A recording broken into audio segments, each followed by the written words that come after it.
Hello. Thomas, I haven't seen you in so long. Let me let people in. Hold on. I am battling with this Read AI that is intruding that someone installed, and I don't want to have installed in this computer anymore. There we go. All right. Hi, guys. Hello. Let me connect with my other computer for a second, and then I'll be with everyone. I haven't decided which computer I want to use for class today, so I'm connecting from both. Um, and we shall decide once I Recording in progress. once I start. All right, let's keep letting people in. All right, here we go. Let's let Jesse in. And are we all good? Yeah, welcome. Hi. Hello. So let me see. Lots of people I haven't seen in a while and lots of familiar faces. And making me nervous, one of my best friends ever is here in this class today. So that guy there, Isaac, Oh, yeah. he's We like are. family. He's like the best. So I don't think I've ever had a class with like a best friend in it. So you better not be too critical and be helpful, Isaac. Anyway, let me see. Thomas, I haven't seen you in, I don't know, a year or so. Bob, I see you almost every day, it seems. Carrie, have you taken a class with me before? I took a Photoshop class, Wonderful. Your name looked familiar, but I wasn't completely sure I couldn't place you completely, so I'm glad to see you. and I want to say Um, hi to Aesop too. oh, you guys know each other. Ah, there you go. If Isaac. it's the same person, Aesop Hernandez. Yeah. Oh, hi. Isaac, looks like you have a lot of um hold on. I'm adding your last name, Isaac, because I need first and last name. Looks like you have a lot of people, here. Let me see, going down the list. Sasha, do I know I you from another class?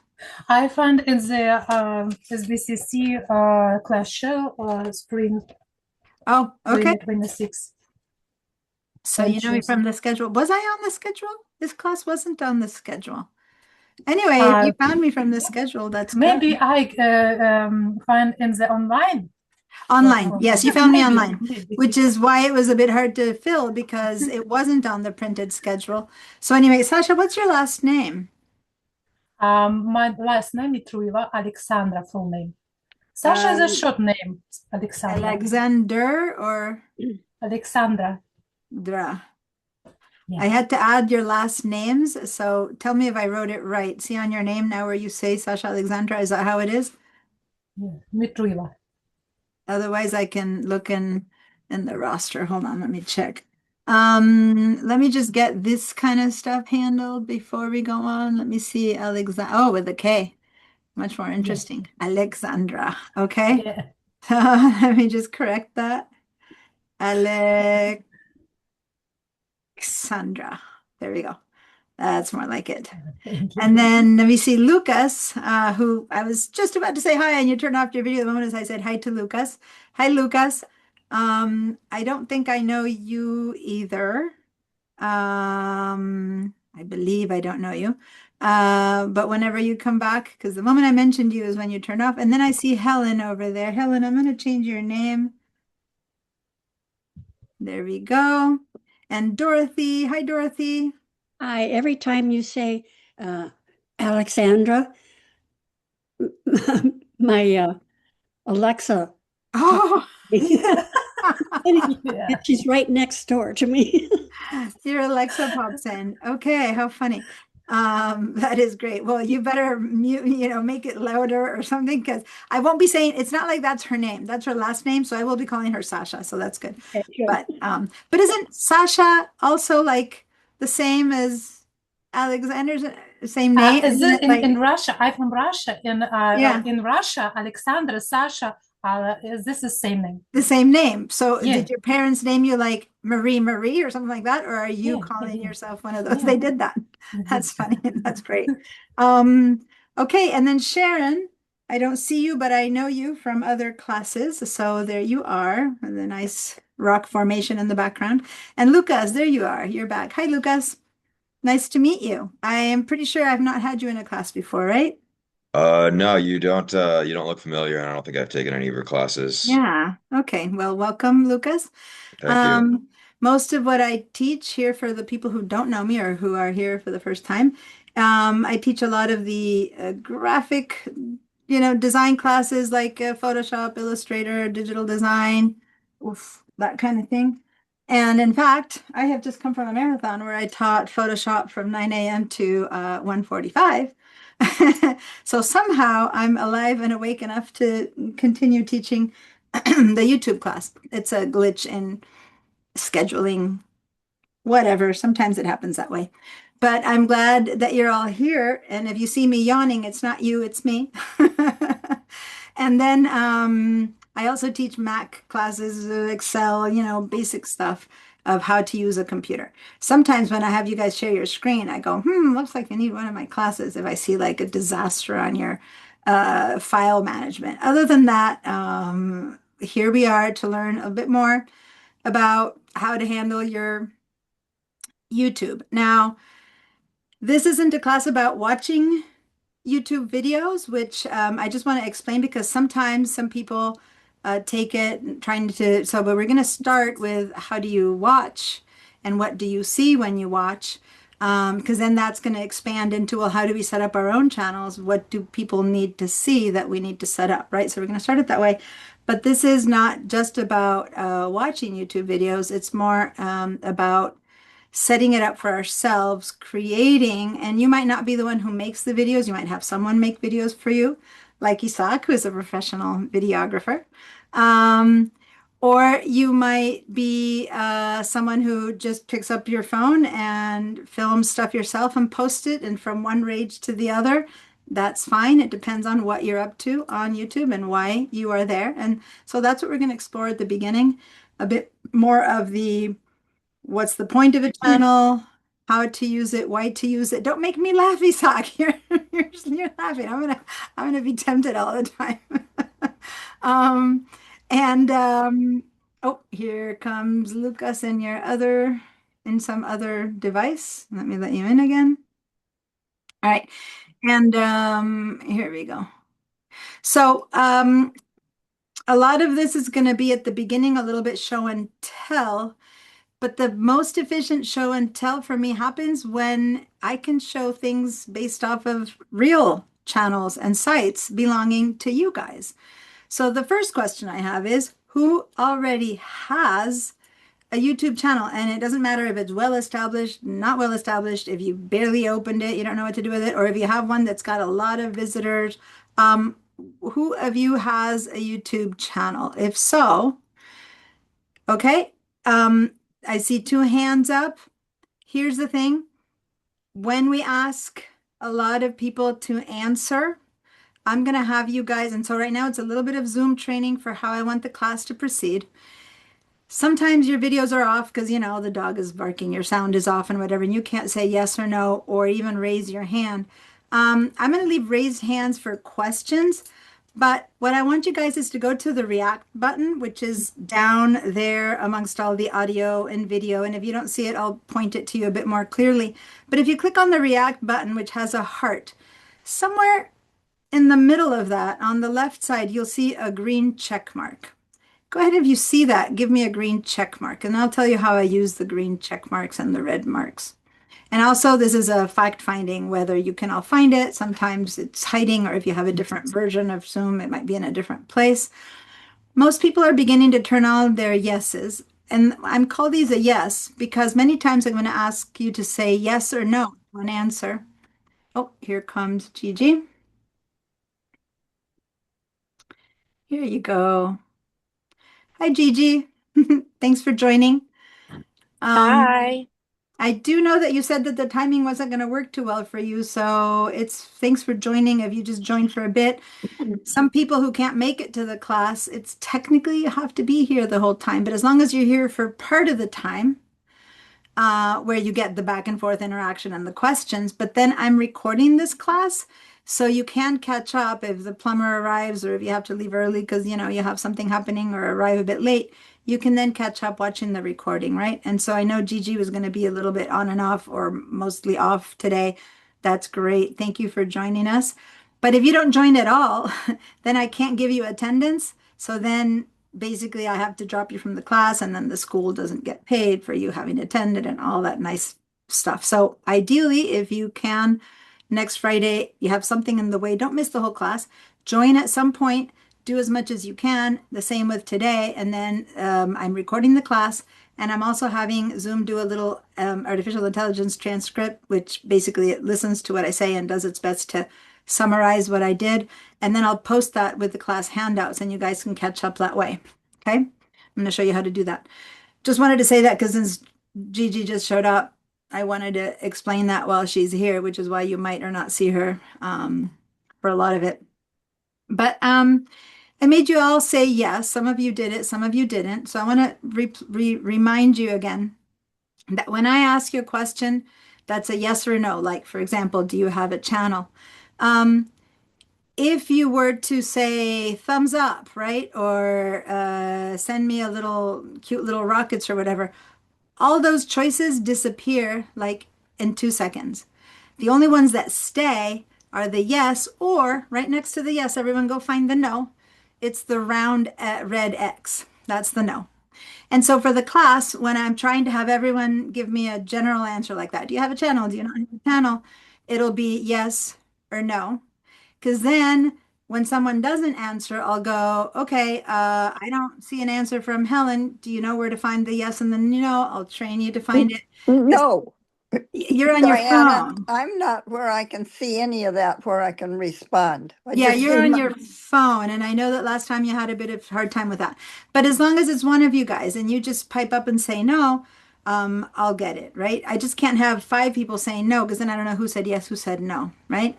And also, some people write it in the chat and they say yes or no. And that's the one thing that's a bit harder for me to see.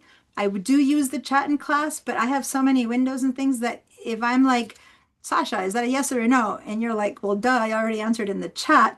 I might not have noticed that. So it's easier for me to look at the group and see a little green or red check mark. Does that make sense? If you can't give me a green or red check mark, then go ahead and write it in the chat. When I'm done with whatever I asked, yes or no, I will clear your answers, which is what I just did. So we're all back to 0, right? And then I'll ask my next question. Now, if you have a question where you want to ask me something that's appropriate to what I'm saying, that's when you raise your hand. So everyone go raise your hands in the react button, not this way, but in the same button where you clicked on the check mark. Go ahead and see if you can find the raise button, the raise hand choice. All right. So it looks like the first one who found it was Lucas. So if you look at the whole group, like he went top left, then it's Sharon, then it's Carrie. So whenever you have questions, your order of your videos shifts. And then I see on the top left, the first person to raise your hand. So then I'm going to start answering questions in that order. I'll say, hey, Lucas, what's your question? Hey, Sharon, what's your question? Right? And I go down the road. So, if something I'm saying is like unclear, can you say that again? You said what word? Just pipe up and ask me. What did you say?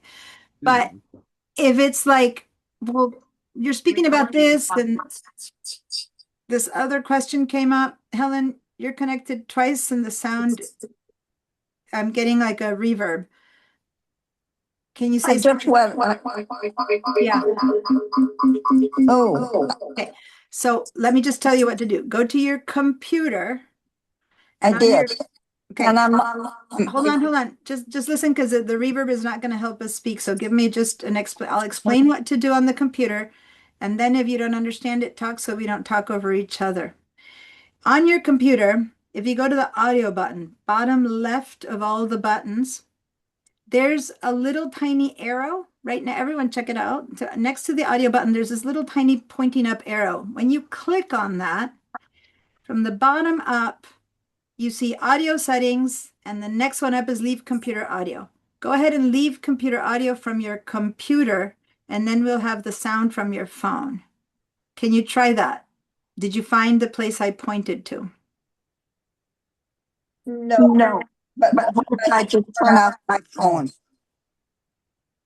You can only, I don't know right now how to tell you on your iPhone how to get, like, not muted, but disappear the sound, disconnect the sound, which is what you need to do. So I can tell you how to do it on your computer.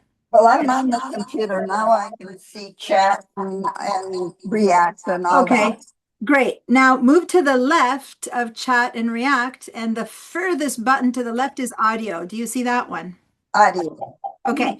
Next to audio, there's this tiny little upwards pointing arrow. Can you click Yes. on that? Uh-huh. Okay. From the bottom up, your second choice is leave computer audio. Do you see that? Leave computer audio. Mhm. Click on that one on your computer. I just did. Good. Now it's just one voice speaking to me. Perfect. That's what you had to do. Awesome. Well done. Hi, Mary. Out there walking or something. I can't hear you. You're muted. You need to unmute yourself.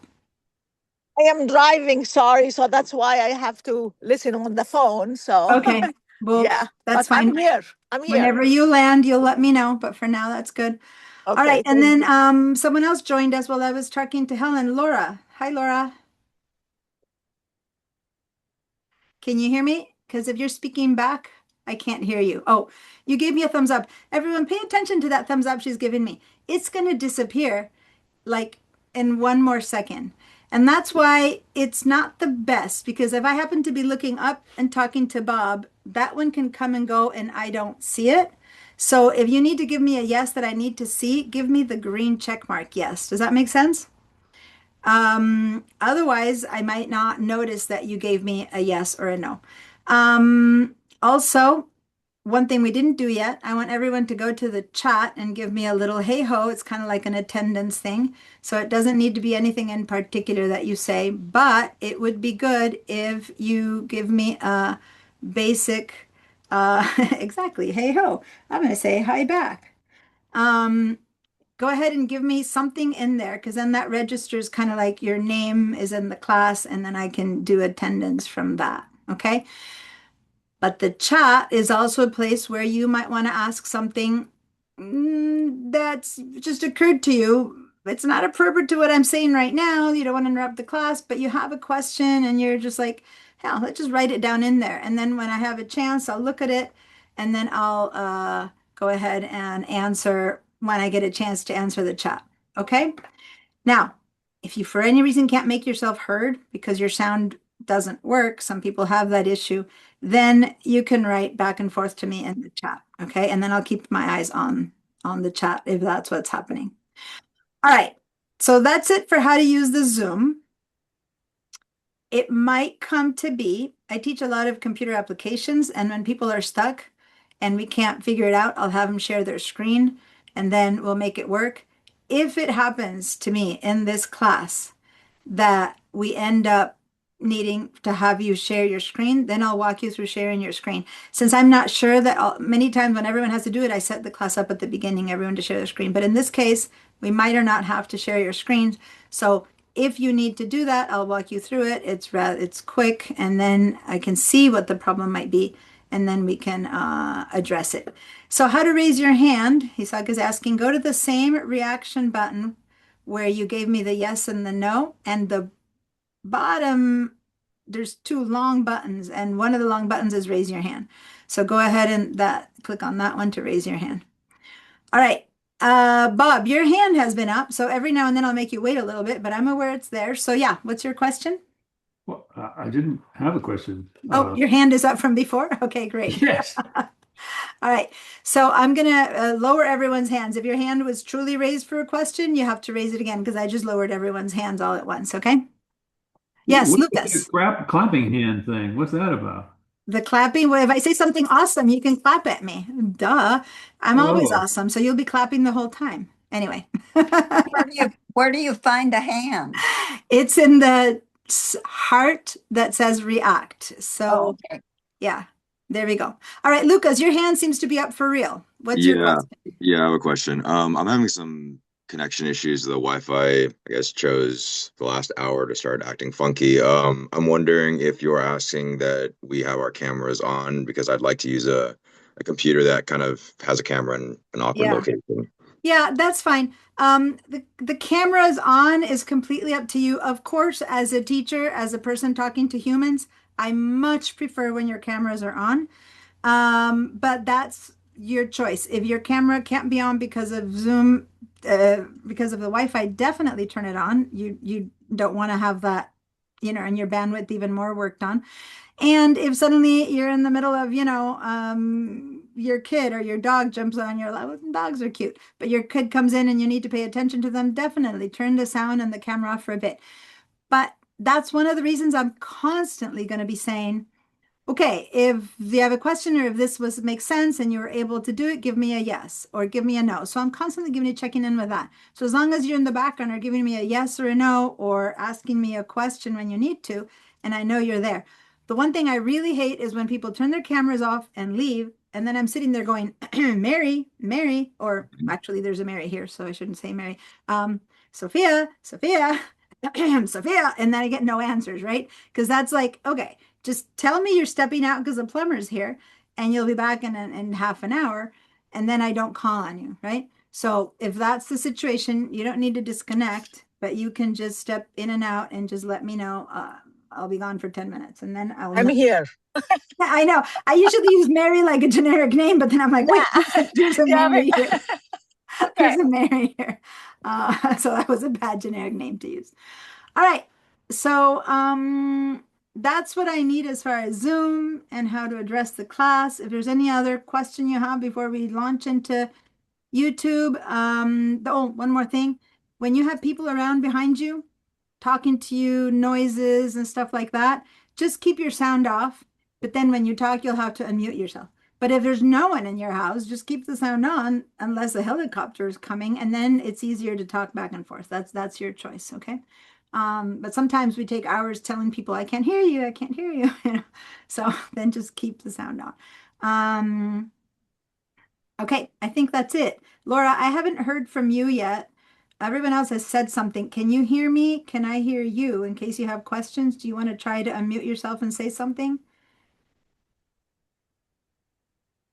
See, that's where I'm always like, are you not able to make a sound or are you not able to find your unmute, Or the Um, plumber is there. What's that? I think the plumber can. Yeah, I can't tell right now. Laura, if you are, I haven't seen you appear on the chat either. So Laura, if you're not there, then I won't call on you. But if you're there and you're trying and speaking and thinking I'm hearing you, just so you know, I am not hearing you. So either unmute yourself or write in the chat. Oh, right. Laura said I'm here in the chat. Okay, good. That's good for me to know because now I'm going to expect the, returns on my questions because I know she's there. Okay, great. Helen, your hand is up. What's your question? Can I just turn my phone off and why is just my desktop showing? If you're ready, because you aren't in front of your desktop, yes, you can. I think in the past though, Helen, we've had the issue. Don't just turn your phone off. Wait, because you turned the sound off on your computer. So if you turn your sound off, you're going to have to reconnect your audio on your computer. Okay. Well, Just I'll leave letting it you know. on then. Or just leave it on. I know in the past you've been confused about when I share my screen that you can't see your stuff. So maybe this is a good way that you can still see me on the phone and then see yourself on the computer or something. But at least, just so you know, you need to go back to the audio, turn on your sound again, and then turn your phone off if that's what you want to do. Okay? I'll just leave it like it is, but it's Or just leave it showing like it is. desktop. As long as it works, it works. Yeah. If you don't need your phone right now for anything else, just keep it on. All right. I think that's it for administrative stuff. I have a couple more questions. In this case, in the past, I've sent out a survey ahead of time, but this class didn't have enough students up until a few days ago, and I didn't know it was going to happen, so I didn't send out the survey.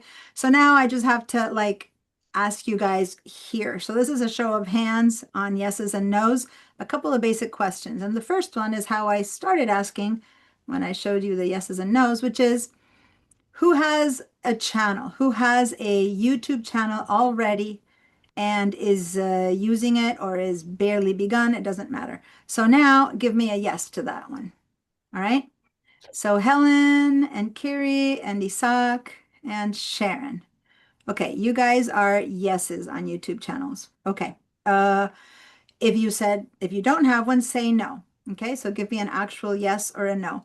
And that's one thing I forgot to say. I don't want just neutral because then I'm going to ask you, so is that a yes or a no? If you don't answer, right? You might just not have answered. So if you don't have one, say no. If you have one, say yes. And that's my request always, not just be neutral, because then I'm going to call you. I'll go, okay, Sophia, is that a yes or a no? And that just slows down the class, but I do need to know. All right. So, Sasha, instead of writing no, can you find the no, which is the opposite of the yes, the red channel? The red. I have channel, but it's very small, and I send only my MP3, my sound for ESL student like me. Do you have a small channel? Is what you're saying? Yes, Or I no? don't. I created maybe 5 years. Oh, Okay. yeah. That's great. That's having a channel. So that's better. That's still a channel. As I said, it can be barely I begun. started. Maybe all you did is open the Yes. account and you don't know what to do with it. Or you could have had it for years and you're working on it. I just want a yes or a no, whether you have one, yes or no. Okay. Now, completely up to you. But if you have a channel, okay, and that would be about 4 of you guys by now who said you have a channel, or 5. Let me see. Sharon, Carrie, Isaac, and I believe Helen, you had said yes, but I'm not sure. Was that a yes or a no, Helen? Because now Yeah. you have, okay, see, you brought down the yes, but I kind of remember you had said yes. So, and Sasha, those of you who said yes, you have a channel. I'm going to clear your answers. So this truly is just for the people who said yes, they have a channel. Are you okay and willing to share with me what that channel is for me to kind of demonstrate things during the class? And if you're comfortable with that, give me a yes. Oh, thank you. See, Lucas, how nice. He said I'll be back in 3 minutes. So now I won't call his name 3 times until I get the answer. So Isaac said yes. Carrie said yes. Helen, was that a yes? If I ask to give example, I find that the richest classes is when there's real examples and people get more out of it than if it's generic examples. So if so, If I can bring up YouTube. what's that? Yes, if I can find YouTube. Well, I'll help you with that. And then Sasha. Now you might not know how to share your channel. Maybe you might have that you're at the point where you just created it and it has nothing and you don't know how to share it, but you have one. Or you might be at the nope, don't have one, have no idea. But those of you who said yes, thank you. Now I'm going to clear your answers when it comes time when I teach people how to share their channels, just in case you don't know. Then it might be really nice, and if you do know already how to do it, to put it in the chat, like put your channel in the chat. And if you don't know how to do that, how to share your channel, I'll tell you. But ooh, Women's Fun Santa Barbara. Oh, that's you. Nice. Now I have an idea of who I am. Now, the next thing would be, do you see how she put that in the chat at Women's Fun Santa Barbara? Just so you know, that's a handle, and we'll talk about that later, but that's her YouTube handle. And that is a way to share your channel.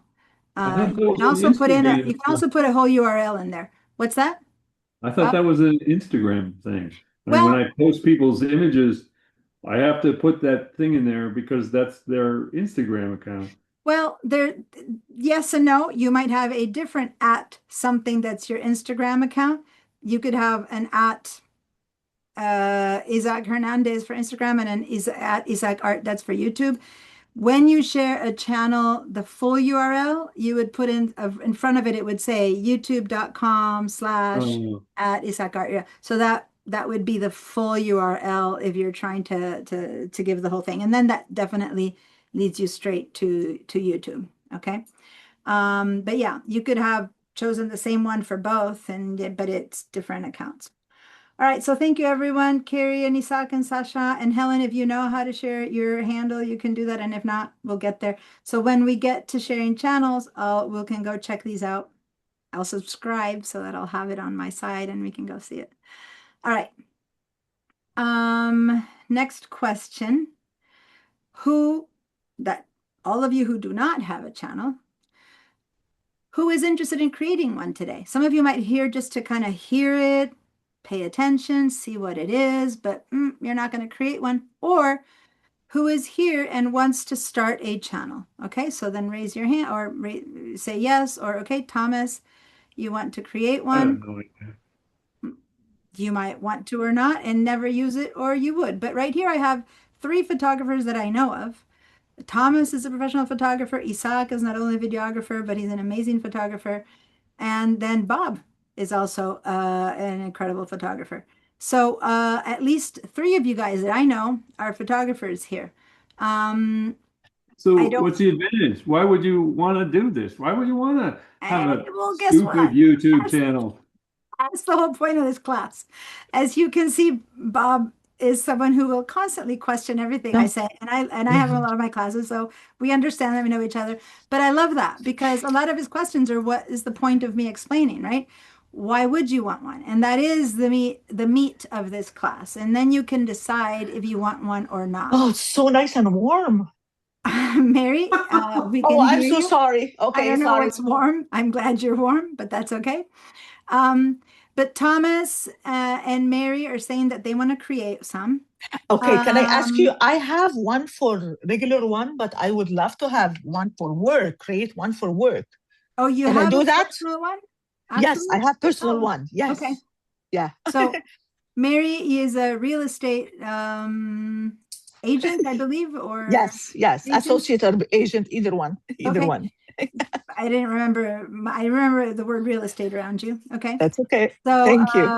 when you have a personal one and you want to create one for work, the personal one, Uh-huh. I'm gonna ask all in a minute what they do their YouTubes for, but okay.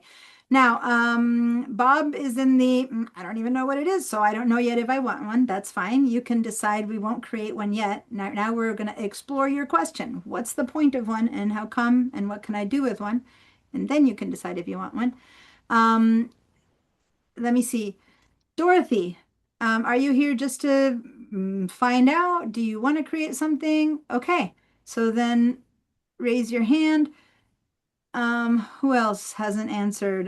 Laura and Sharon. I haven't heard from Sharon yet. Laura, Sharon, and Lucas. I don't know if Lucas is back. Do you have or want a channel? Sharon, I do have a channel. It's unlisted, and I only share with people, people I know. Friends. Okay. Yeah. So it's an unlisted channel.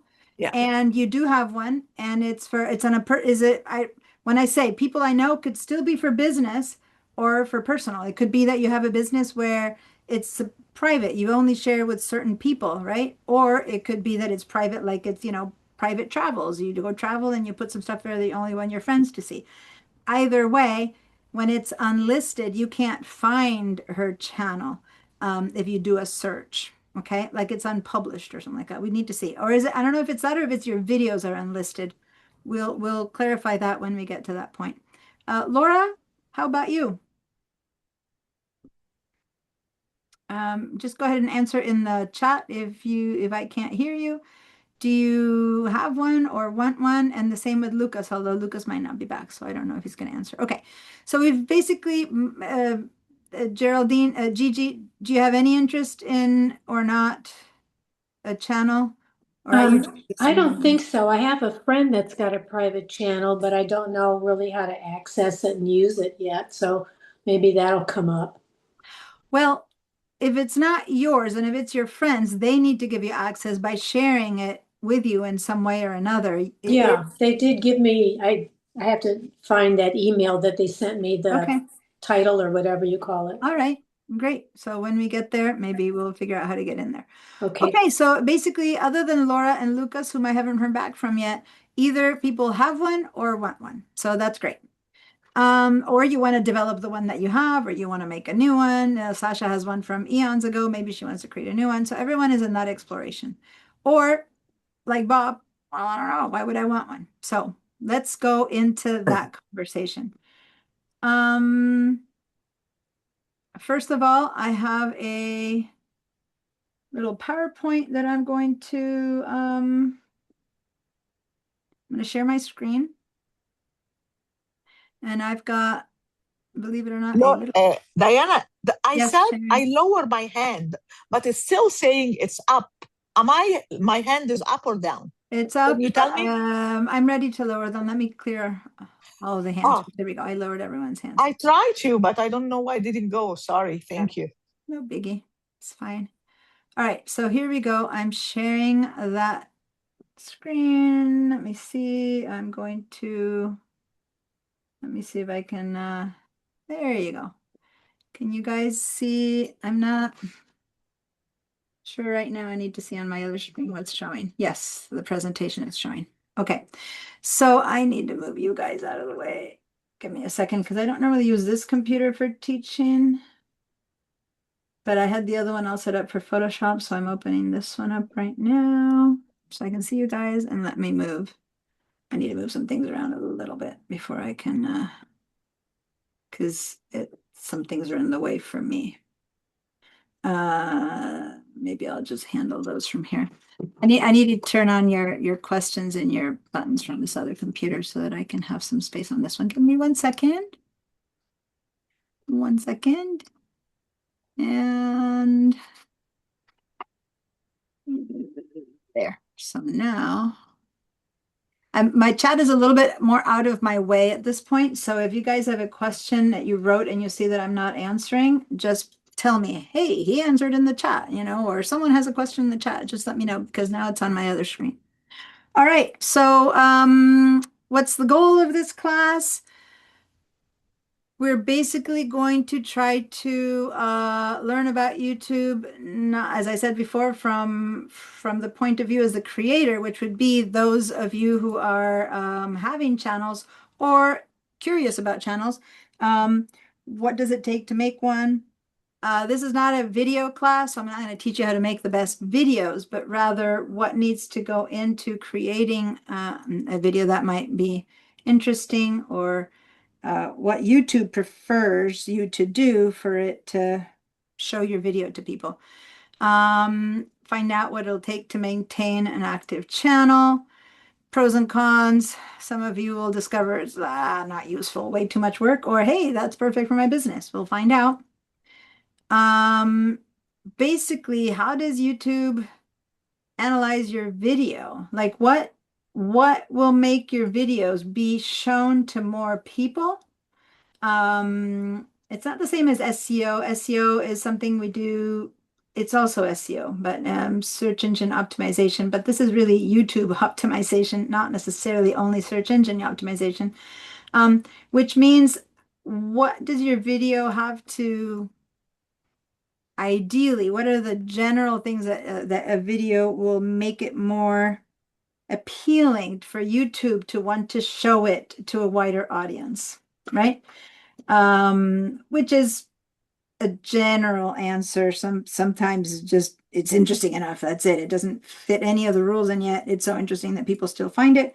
But other than that, there are certain things that make it more possible that YouTube will share it in a wider way, if that's your goal, to have more people see it. Now, a lot of you guys have channels that aren't really about capturing a ton of people. It's like you just want certain people to see it. So it depends on your goals for your channel. So we're going to talk a bit about that. And then for those of you who don't have one, we'll create a channel. But even for those of you who have it, we'll explore the settings. Maybe you have the settings in such a way that it works or doesn't work for you. Creating the channel itself is just a couple of clicks, filling out a few answers. But then once it's created, what are the things that it needs to have for making it work? And then we'll upload some videos to your channel, learn about, playlists and things like that. So that is in general the idea of this class. I have taught it always as one long day, but this one is going to be 2 long days, but meaning half and half. So the second half is more hands-on. The first half is more like more brain work, understanding what happens. So either way, we'll try to make it be practical, but especially if you don't have a channel, at first it's more like listening and paying attention to see what it would take if you do want to make one. I would recommend that everyone has in this class to create one you don't have to share it with anyone. It can just lie there dormant, but at least to follow through with whatever it is that we are doing so that you can at least understand uh, and not just sit there and watch, right? Even if you never will use it. That's your choice though, but just letting you know that might be best. Okay. Um, Could I ask, what do the other guys who are photographers in this class mhm. what's on their, I mean, how do they use it? Well, that's actually interesting because right after this next question, that was my gonna be my question. What do you guys use it for, or what do you think you would want one for? So maybe we'll go straight to that. I mean, everyone kind of knows what YouTube is. That's a quickie. It's like, what is it that that you want to do with YouTube? Is just a way to share your videos to the world. That's it. And people can read, for the most part, for free, watch your videos. That's basically what YouTube is. Now, the question that you have of what is how come it's not switching? What is do you have a YouTube channel? We just answered that one. Why have a YouTube channel, right? First of all, I'm going to stop here and ask you, why do you have a YouTube channel? And then we'll go ahead and put out some other possibilities or options. So those of you who have one, following to Bob's question, he asked specifically photographers, if you guys want to answer first. Well, Damas doesn't have one. Isaac is a photographer. Why do you have a channel, Isaac?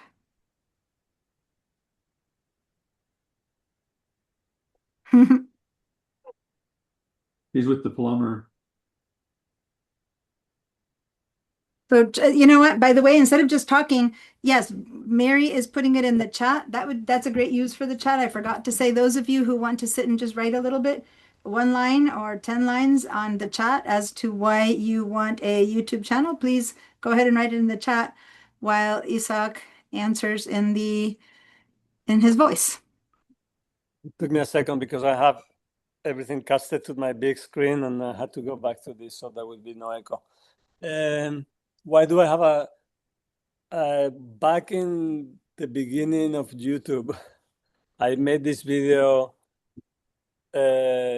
about a car and it was embargoed and I posted it and I made the channel so I could post this video.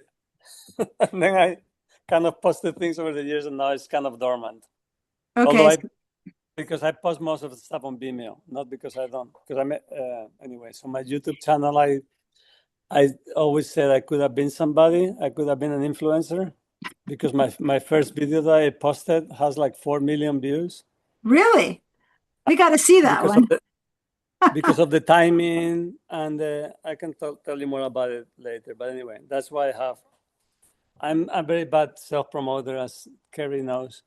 But So I like making videos, not necessarily posting about them. I let other people do that. yeah, well, But this is there's your interesting first. that maybe I will change my way of being.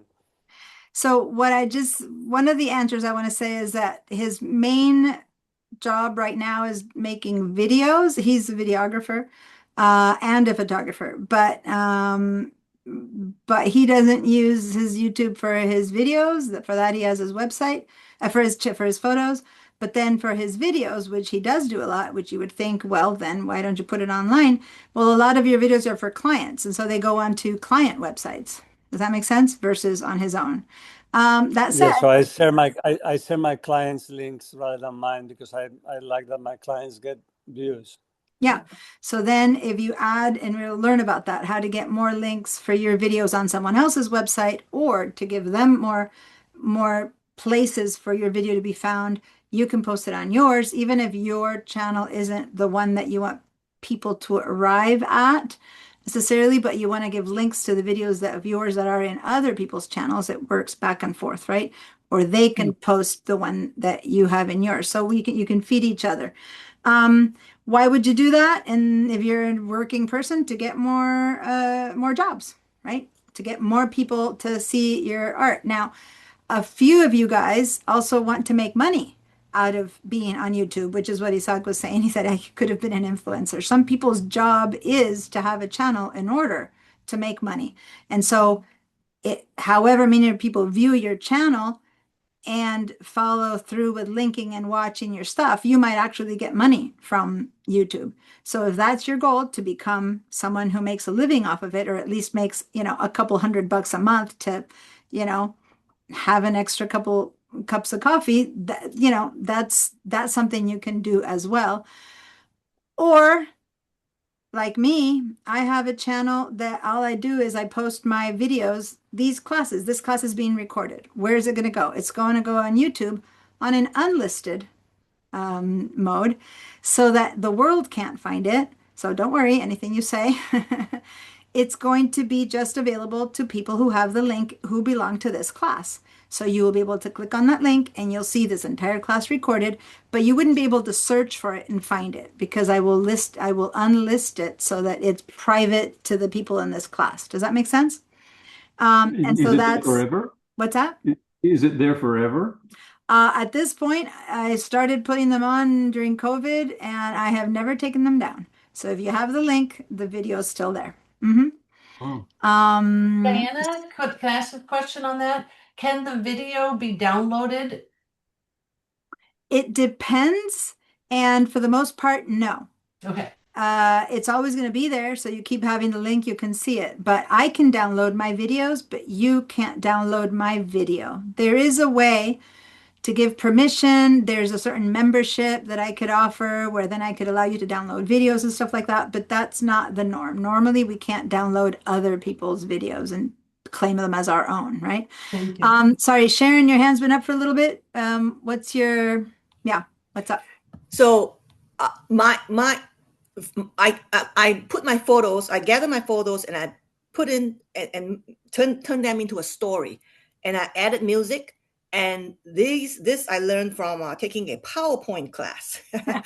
And so they teach all that. And then they also teach you how to convert it into a video, the PowerPoint file, and then upload to YouTube. Yeah. So I only have 4 videos that I did. They are all class assignments, but I really am very proud of them because those were the photos I took and I added some music.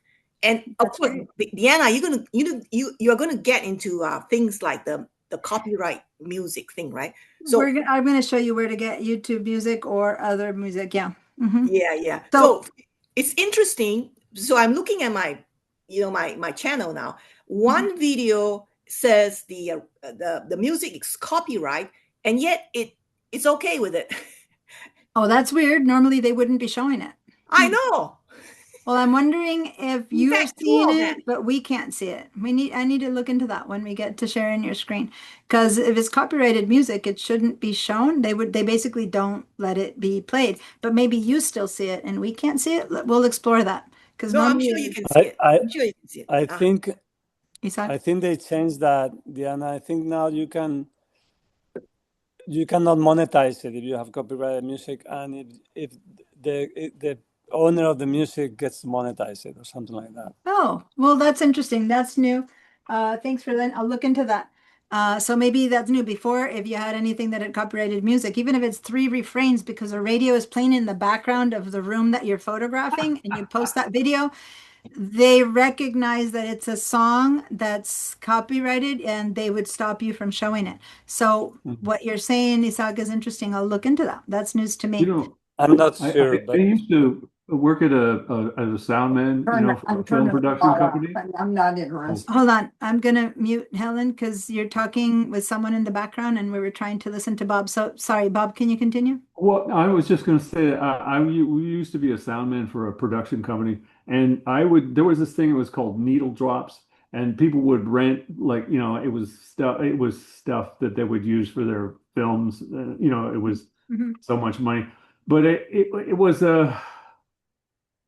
there was all sorts of ways that people got around things. There had to be, if they changed like 2 notes, then it was their piece of music. So it was like, there were a lot of really sleazy things that happened. Right now, I'm not going to get deeply into music and how to alter it and that kind of thing, although you're right, so many ways to modify it. But there is a whole bunch of free music that YouTube allows you to use, that is already licensed by YouTube to use, that you can choose from, that if you do want to use, you don't have to go around hiding and being all sleazy. Now, if you're putting music in your video that you're making and it's any kind of recognizable tune, as far as I know, and Isaka's telling me it's changed.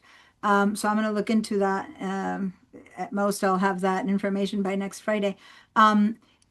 When a video gets processed, YouTube can tell, and it just immediately would just block the video, and it said, "Hey, you got to change your music before we can show it." Is that stuff ASCAP? That what I remember was it was like an ASCAP. They had to get an ASCAP license for any music. This was all like film, like documentaries and Yeah, like and that. in that case, it was more about honesty in the past because no one could tell. You would have to be the creator of the music that someone stole, and you'd have to see the video to say, "Hey, that's my music," as has been forever for all of us creators, photographers, and videographers. But now, at least for music that's copyrighted, YouTube detects it. That said, Wow. there's so much free music available online, so many places that if you want just some general music, there's tons of free music that you don't really need to fight it. It's when you want a specific song that you need licensed rights, then it becomes a whole nother issue. Let me see. Lucas's hand's been up for a little bit. What's that? What's your question? Hi there. Yeah, I wanted to kind of share my part of my motivation for taking this class and Yeah. to invite you to share your thoughts if you have any, or also kind of like set some context if things come along Mhm. later in the class that kind of pertain to it that you feel called to share. So I'm interested in exploring the idea of creating a YouTube channel and working with in conjunction with AI, working with AI to basically make a side hustle or see if that can be a lucrative thing. I was wondering if you had anything to say about that or. Um, Yes and no. Uh, I'm not going to go deeply into how to use AI to create a YouTube channel. That said, because that's a whole nother exploration of AI itself. I'm going to talk more about how to create a YouTube channel, whatever you put on it, be it stuff you create through AI or not. But I am going to show you a couple of prompts we're going to talk about with AI, how to create some descriptions and how to get better titles and stuff. We're going to use AI for that because there are so many tools that are helpful for that. So I'm going to introduce you to some of that stuff. But the creation of videos with AI is not something I'm going to address today.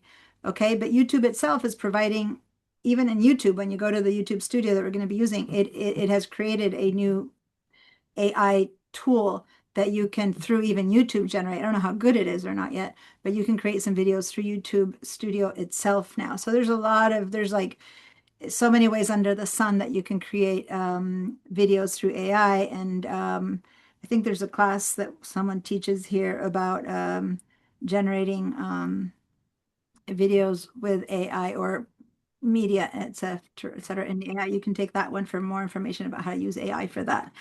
I just use the tools without AI, and then everything I teach now is incorporating AI tools. So within that, I'll teach you AI tools. But anyway, so that's my long answer to your longish question. Um, Thank you.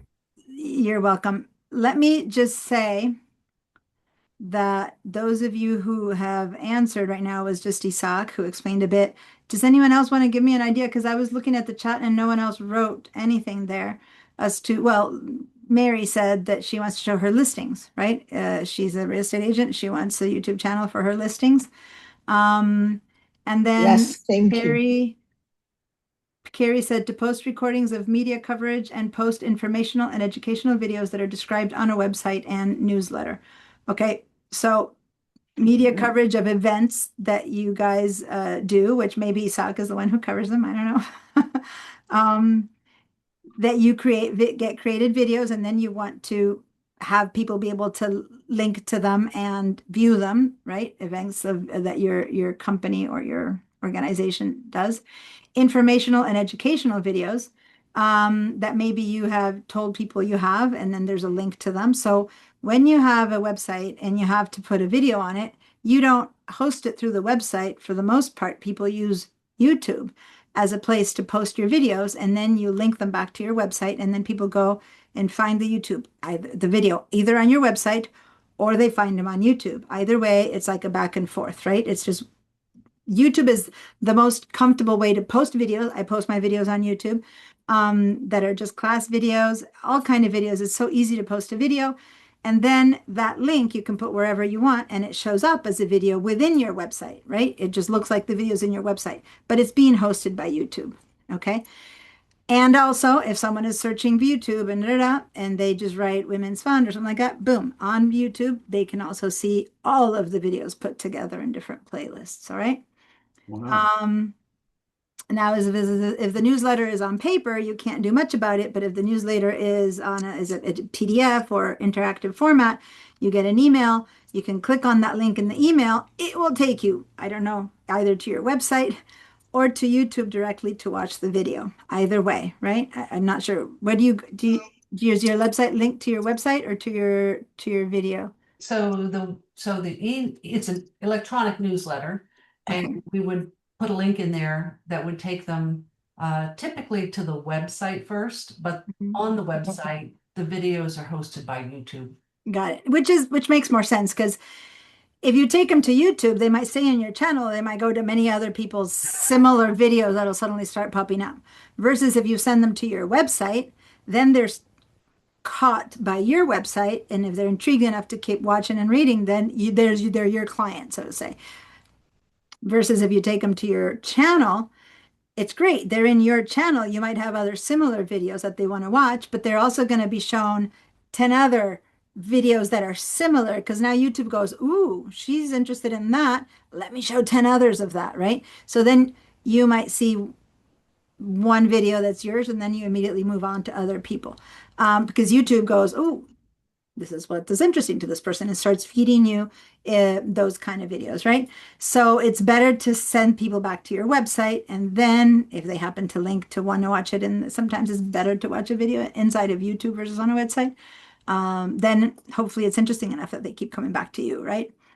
Yes, Mary, are you going to show us how to post a video? Yes, I will. As I said, the beginning of the class, Perfect. more conversational. I have more to tell you, to show you, and then it gets a bit more practical, the hands-on, right? So yeah, we'll get to the place where you're going to do that. But it makes no sense to have you just upload a video. That's it. Uploading a video is literally 3 clicks. It's more like, what are we going to do? What's a channel? What's the best way to make it work? Then at some point, let's put some videos in it, right? Of all things, it's the simplest thing. Everything else leads to more questions. All right. Let me share. Here it is. Let me share again. It's interesting, Sharon, you talked about the PowerPoint, because yeah, when I teach PowerPoint, that's one of the things I teach people how to create their videos out of their photos and then post them. And maybe I taught them, and maybe I taught you how to do that, or maybe someone else taught you how to do that. But that's one of the things that you can do with PowerPoint with photos. There's many other ways, but that is possible. All right, so why have a YouTube channel? We've gone through some of these. Maybe there's something new. Let me click on them. Well, we got it. Post your videos for the public. Oh, this one we haven't talked about, so glad this one came up. Another reason to have a YouTube channel, which sometimes isn't something your website can do, is because when you post videos on YouTube, you can then interact with the people who watch it. You can choose. You can also choose to have no comments. But if you choose to have comments, then, and this is the part that's good and bad, right? Because if you want them to say things and you say things back, and then you go back and forth and other people comment, that's a lot of work. Okay, it sounds ideal, but that's a lot of work. And that's the part where you need to decide if it's worth it for you to have a channel to do that, or if you were just trying to post them as informational, like me. I don't have any comments or video on my videos. I just offer them with a link. People watch them or don't watch them, but I don't go in and engage. Oh, can you reply? Tell me again how to do this or that. For me, it's more like it's just posted there. I don't care about the community, but that's because I'm using it in a way that's not very typical, right? Well, many people use them in an atypical way. But if you create a community of people who, not only the person who watched it, but then another person with comments, the more people interact with your video, the more people make impressions. Impressions would be make a like, give a little heart, share it. All of those are impressions. Make a comment. It's like gold because then YouTube not only knows that people like or at least are interested in your video enough to comment, but on top of that, you begin to create a group of people who then recommend this other one or this one that you also wrote, or then that brings them back to your website. So you need to be aware that YouTube is social media and social media needs to be tended to. If you have a dormant channel, Isaac's example, he said he has, I don't know, 2.7 million views, but if he stopped interacting with it, that's fine, but that's where it ends, right? Now, it's like he said, he posted it at the beginning of YouTube. So when there are maybe 100 million videos, 100,000 videos instead of 200 million. So it was easier to be found. Maybe it's a great video. We'll go watch it. We'll see. Had that been something that he'd fostered and engaged and continued, then maybe people around the world would know him as a videographer versus people around, his clientele, his city, his country, wherever it is that he's known in right now, right? I mean, he's very well known in Santa Barbara. I know that he has a lot of work happening also in he's from Spain, I don't know, big newspapers like El País and things like that. But that doesn't mean that the world knows him. It's not like this viral thing, right? So the more you interact and create a community and become well known in your niche, or it would seem Lucas wants to be more like an influencer, someone who the world knows about him, or you want to be the expert of how to string guitars and everyone knows that you're the best guitar stringer in the world. It's very niche, but if anyone wants to know something about stringing a guitar, they know you're the person, right? Why? Because you have posted videos about it, you've explained, people know you're an expert. So then they search for guitar stringing and you're going to pop up. Your video is going to pop up. Even if it's very niche, you're going to be the one that everyone's going to go to. And YouTube is worldwide. So even if 25 people a day do that search in 50 countries, that's, then it just gets getting bigger and bigger. And that's how it works, right? But you can't ignore, if that's your goal, you can't ignore the comments. You have to foster them. You have to converse.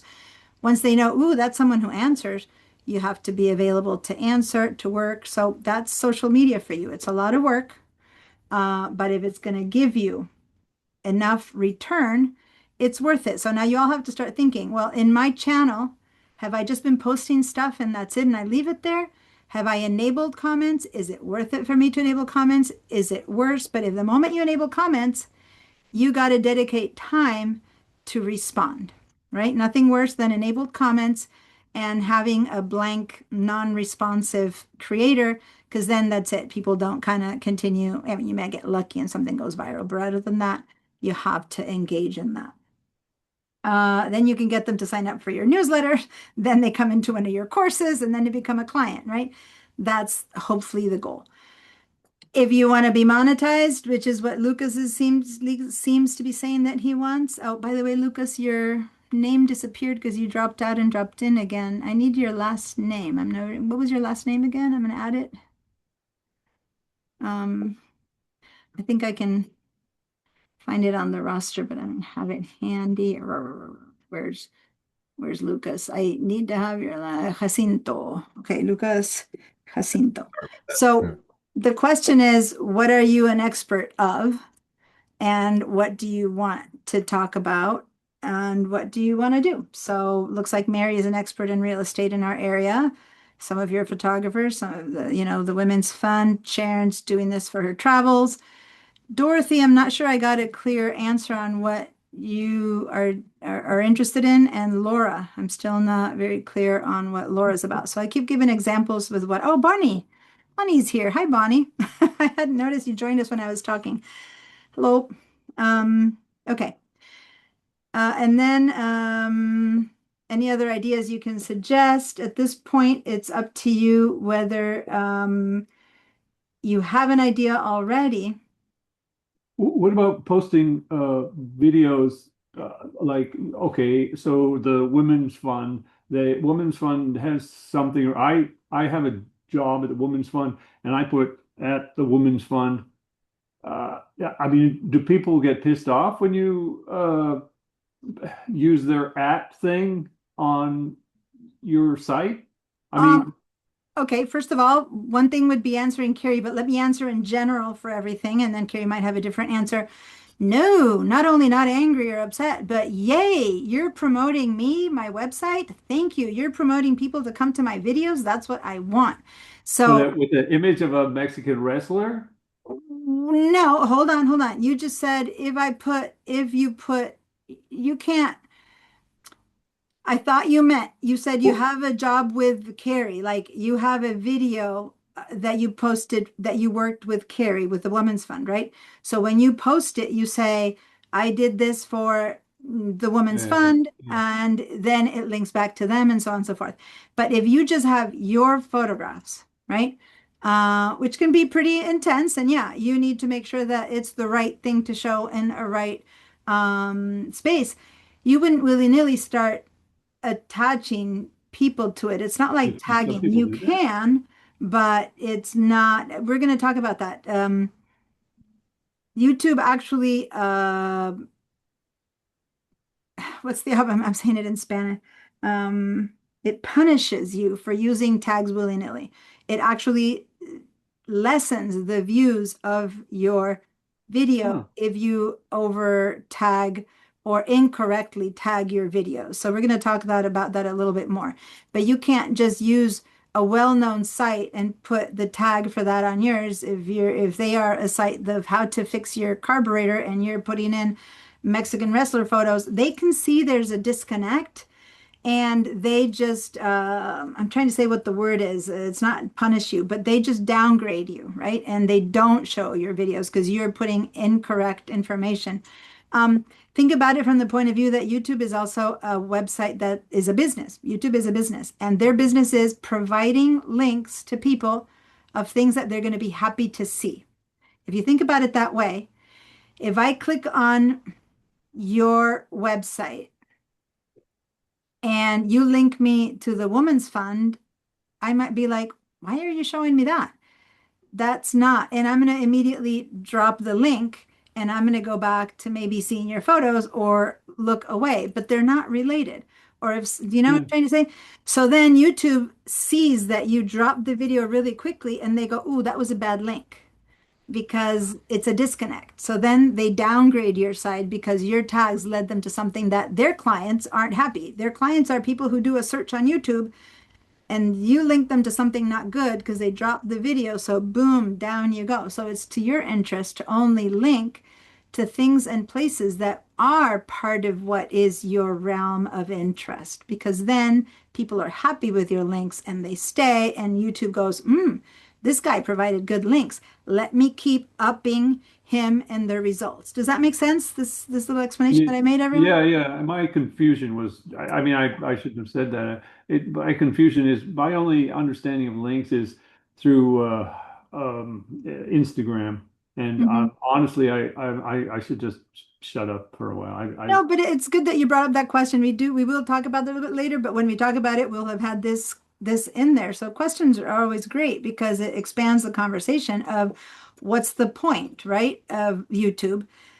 YouTube wants to make its customers happy. People who go to YouTube, they want to serve them, and we're going to see that on the first page, stuff that they might want. And they can only do that if they can trace what they've been clicking on and what they've been happy with. And so if they click on a link that makes people unhappy, meaning they drop that and go back to something else immediately, how long they've watched really matters.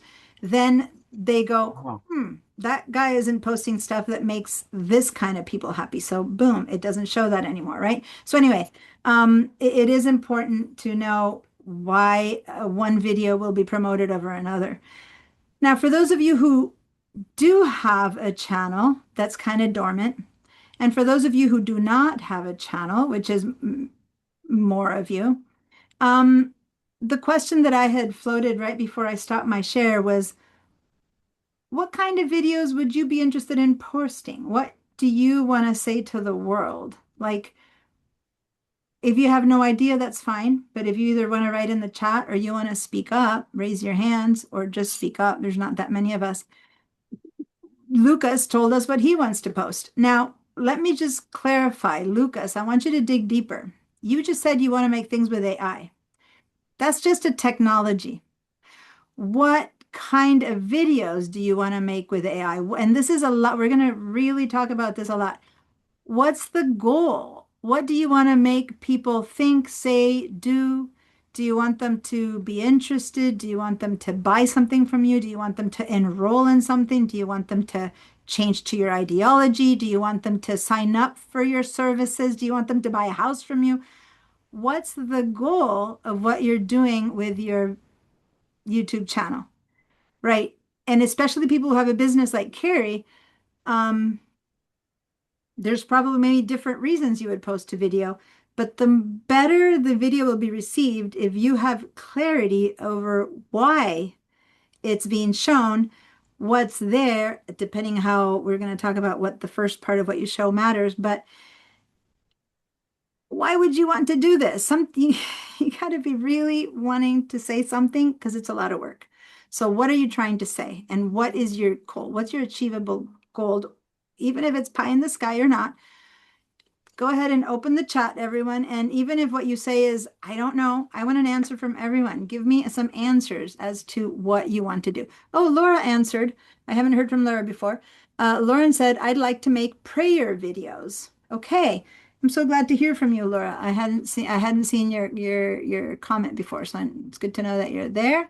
And maybe you can explain a little bit more what a prayer video is. Like, is it a live thing where you pray together at the same time with other people, or you create videos that people then watch that are part of, prayers? I mean, I've had a couple different people come through classes like this with a lot of spiritual intentions. The more you write, the more I want you to keep honing it into an intention that's more tangible, more specific, just to make it more real for you, right? So I think, Lucas, you raised your hand when I mentioned that AI is a technology and that what matters isn't the technology, but what you want to do. Some people want to be funny. Some people want to be, critical. Some people want to teach. I mean, what's the goal of those videos? Not so much the technology, but what do you want to say with your videos? Everyone, I'd like something in the chat. And if you don't know yet, just write, I don't know yet, but I want everyone to answer. This is a interaction that I want to see. So Katie, oh, you already had answered that one. That was from before. Carrie, I'm sorry. Laura, Bob, I'm doing all this work for nonprofits, but they are still images, not videos. Okay. I have some questions. Oh, thank you. YouTube is about videos, but maybe you can make, like Sharon talked about it, a video of your still images to post I've on had the numerous people make videos of stuff that I'm involved in, but it's their videos, they're not mine. All right, so maybe you create a channel where you post those videos that they create of your art, or videos of things that you've interacted with, and it's just one more way to spread the word. If you're trying to support a nonprofit, you linking it is one more way for that nonprofit to be heard or visited, right? So Yeah. that's valid. Dorothy? Yes, I had some questions. Is there a cost to this to create a YouTube channel? Believe it or not, other than labor, time, energy, and that kind of thing, no, there is not a Money. price at this point. Right. Okay. To post. And I have some comments too. I've done a lot of PowerPoint presentations without music. Do you have to have music on the YouTube, or can it just be a video with text, like a PowerPoint?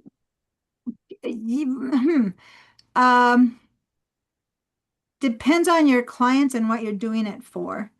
But if it's a PowerPoint that just shows photos, so we're saying still images, right? So, or does it have video inside? Okay, so if it's still images and it's just sliding through, if it has text, ideally maybe there's a voiceover reading the text so that it combines voice, audio, and text, and it's not that hard to create a voiceover. You can do it with the YouTube tools. But yes, is it possible to put just photos that fly through and text that talks about them? Yes, then maybe at least a bit of music. Just to whole point is your video has to be attractive to the people to watch it, who watch it. So This would be for family.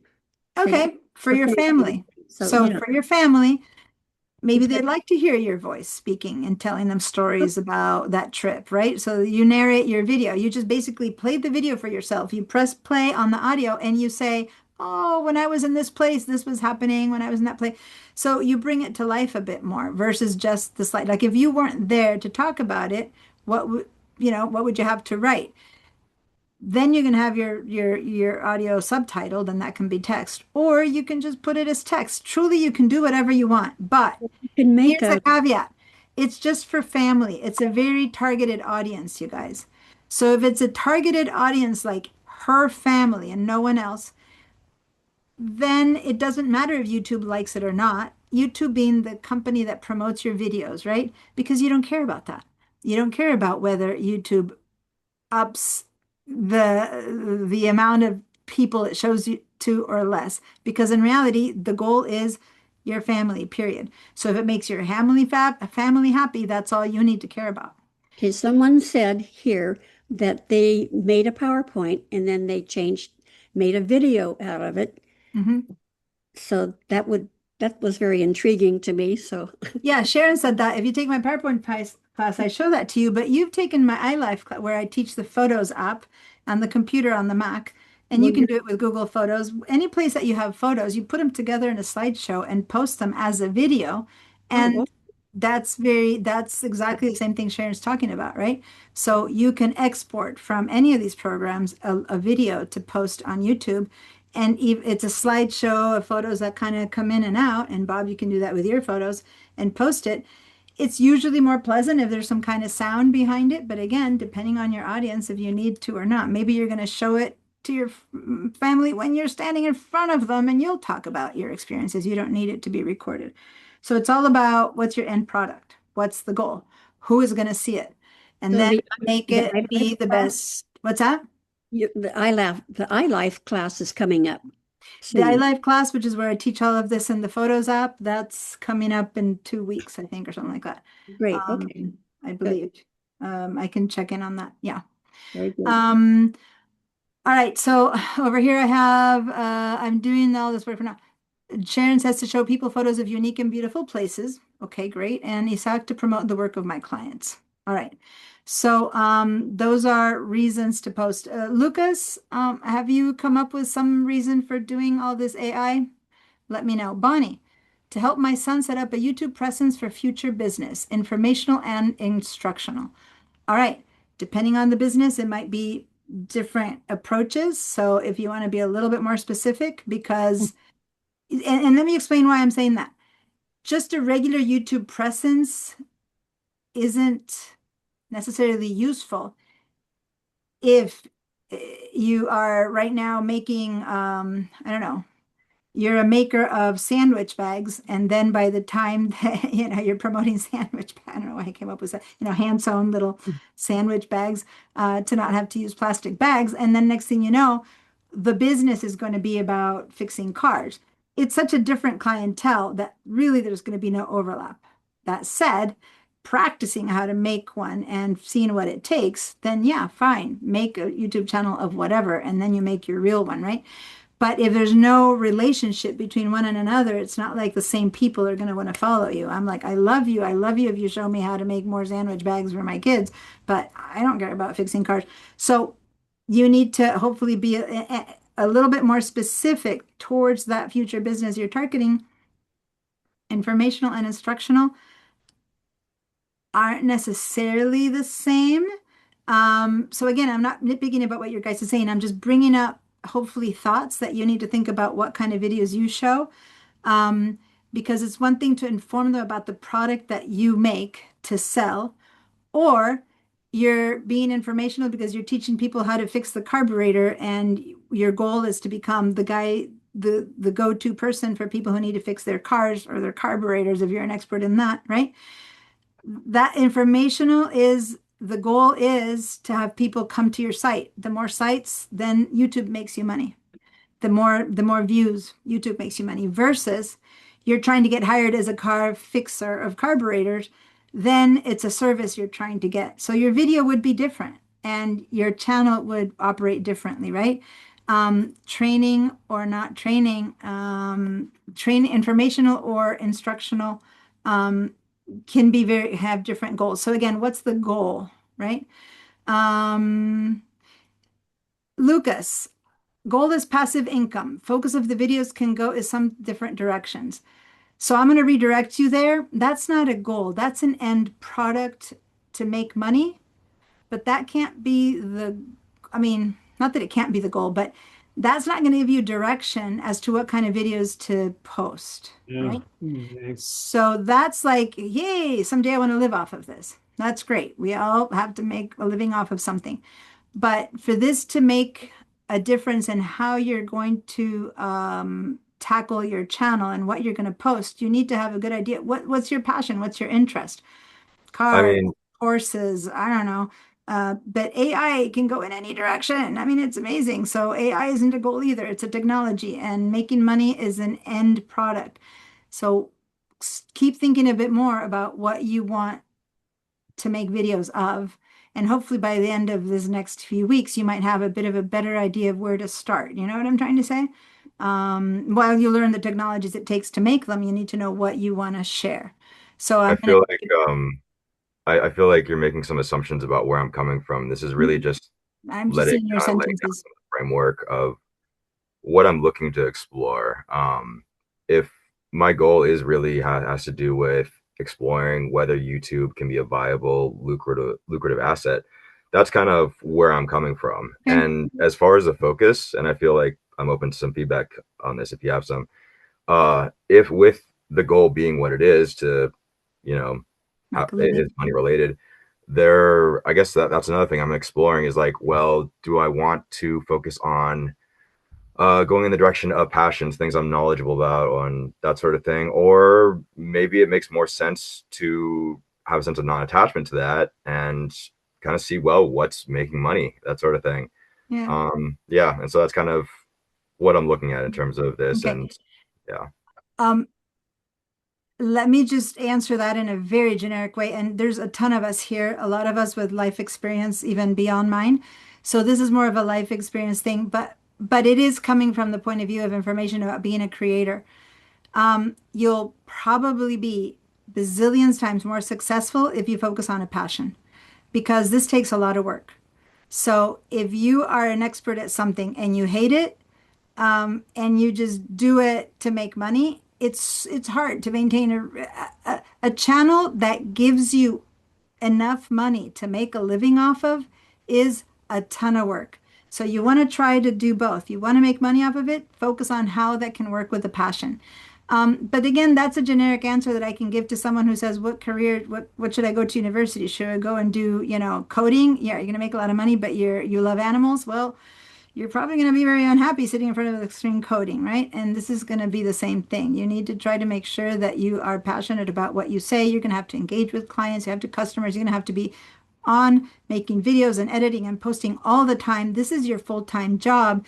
You better like what you're posting about. Okay. So that if anyone has any better response to that, but it's not easy. You don't just kind of shoot and post. It takes work to make this make money. To not Yeah. make money, you can be wishy-washy, but to make money, which is what you want to do, it takes work. It's not something you can do with like 9 to 5 job and then post a few videos and have a side income. You need a bit more work.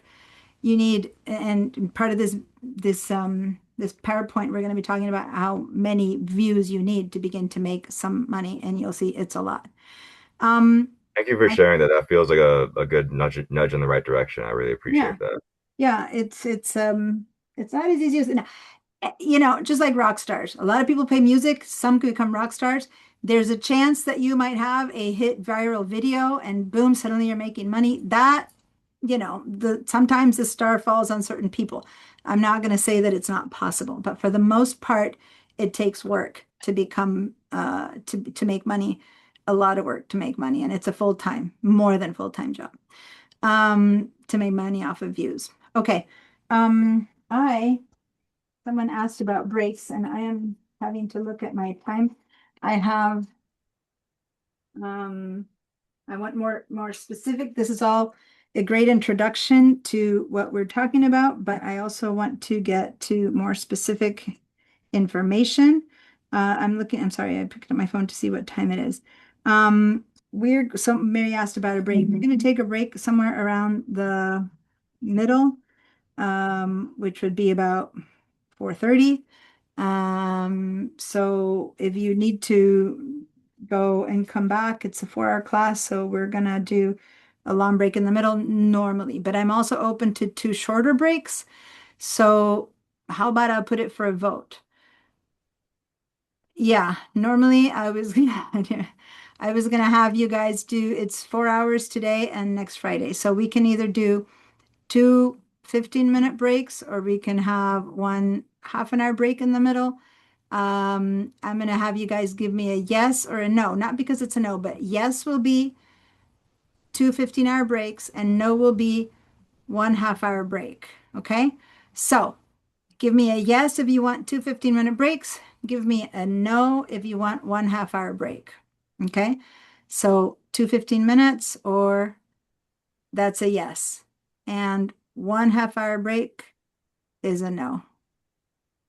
All right. I'm seeing lots of yeses. So that means 2 15 minutes. Someone who's better at math than me, if we have 4 hours, what time should we have our first break? Are we about there? Looking at the time here, it looks like we might be at, yeah, we're at 4 p.m. We're at first 15-minute break. Okay. So we're going to get much more informational now when we come back, like really understanding what it takes to get YouTube to post your videos and stuff. Let's take our first break, and I'm looking at my chat. It's on this computer.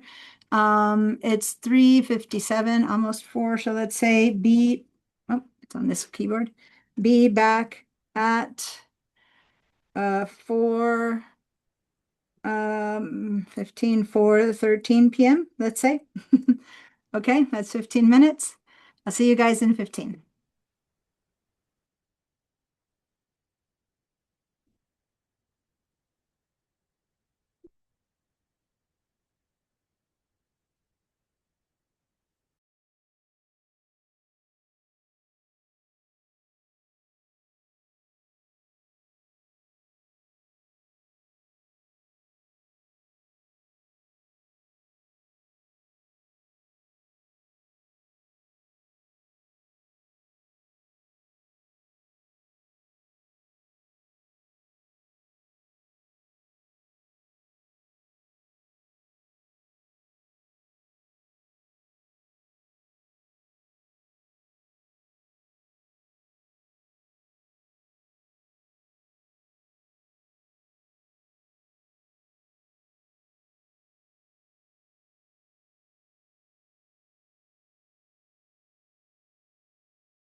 Hello. I was caught Hey. up watching a video that's on the Woman's Fun site. Um, so that's good. I don't know if Carrie's there yet, but so anyway, I was actually checking out the channels, Carrie, Isaac's, and Sasha's channels, who are the ones who shared their channels with me, because I want to share them with you guys. But I'm not sure if either of those people are here. Well, Sasha is here, so I'm gonna wait until. Let me just, that's my reminder. So I'm going to clear your feedback. Here we go. No, I don't usually take breaks. I just do something that's going to move forward the class. Shame on me. I know, I know. See, there you go, my friend taking care of me. Okay, so I did sit down. I brought my chair, my table down. I've been standing since 9 a.m. and in front of the desk, and I just brought it down. So taking a little bit of care of me. All right. So I was just checking out the three channels that people shared, and it's interesting. It's a great combination of channels because they're in three very different stages and they have different goals. So as we go and explore what it takes for a website, I might have some feedback or not for all of them. That might be helpful or not, but at least we'll know how to find them. And I was saying, Carrie, I don't know if you heard me, but I was a minute late because I was stuck watching one of your videos. So anyway, I want to run rather quickly through, and it's in a PowerPoint. I have this PowerPoint that I'm going to show you because it prompts a lot of the conversation that we've already had. Part of it is already in this PowerPoint, so I'm going to flip through them, mainly because I want you to see what information is out there, because you guys have access to this in the class handouts, which I will email after class how to get to the class handouts, and I'll email you the link. But there's you'll have the recording of the class and things like that. But also this PowerPoint that I'm showing is pretty wordy. It's not like one of those where you show mainly images and a few things. It's wordy in that it's kind of a handout for the class, and I'll speak over it. It's not like I'm going to read you the whole thing, but that's where you're going to find a lot of the information. In fact, questions like the one Lucas was just asking me, there's a lot of information around that. So let me just, without any much more preamble, I'm going to share that again. I'm going to talk a bit more, and then I want to go straight into showing you all these great sites that we've been talking about, and most importantly, what parts and pieces. Some of you guys are people who have a channel, and some of this is like, okay, I already know that, but you might not really know much what to do with it. And others of you, even talking about the difference between a channel name and a channel handle might be news to you, right? It's like you have never even posted a video. So there's a big bit of a difference of who's here. So hopefully this is valuable to enough of us that we can all take advantage of it. So I'm going to share. First I have to actually share my screen and then turn on the PowerPoint. Okay. All right, so this was continuing the conversation of what would you like to do? First of all, one of the answers for you would be, well, what do you like to watch? Because again, you're going to have to make these things happen. So not so much what you like to watch, like you're interested in soccer, but of course you're not going to have a soccer channel, but more what kind of videos catch you? Which videos catch your attention? Which ones have the kind of hooks that you're interested in? Which ones do things the way that you go, God, I wish I'd put that video out, right? Because then even if it's talking about something totally different than what you're going to be posting, try to analyze what those videos do to you. Why are they touching you? Why are they exciting you or making you laugh? And then find what it is that you want to do. But once you do know what you want to do, then it is good to check out the competition, so to say. People who are doing what you're already doing, how are they doing it? Find your niche in there. What are they not doing that you can do instead? What is there out there that you can provide to people that isn't being provided yet? Or can you do it in a way that's more interesting or more engaging? So being able to figure out what you're going to do that is different, because there's so much out there. Why do something that's already out there? Don't repeat stuff. Find really what matters. When you have a business that already has a goal that's really strong, say the Women's Fund, then you're basically gonna, that would be the interest, the passion, right? But then how to tell your stories is maybe what you do, how to construct your channel, what kind of things you might add to your channel or take away from your channel to make it more attractive or interesting, so that it's one more place to bring people in versus just a repository for videos versus your website, right? So there's different things like that. So, answering those questions might help decide what you're going to be talking about. This is what I was talking about. Lucas wants to make a living off of this. Maybe that's true for many others of you here. And there's a general roundabout number that says that you need 500,000 views to make $1,000 from your channel. Can you live off of $1,000 a month? I don't think anyone can live off of $1,000 a month. It's for sure not in Santa Barbara. So what would it take, and how many people need to be engaged in your channel before you start making money from it? Does that make sense?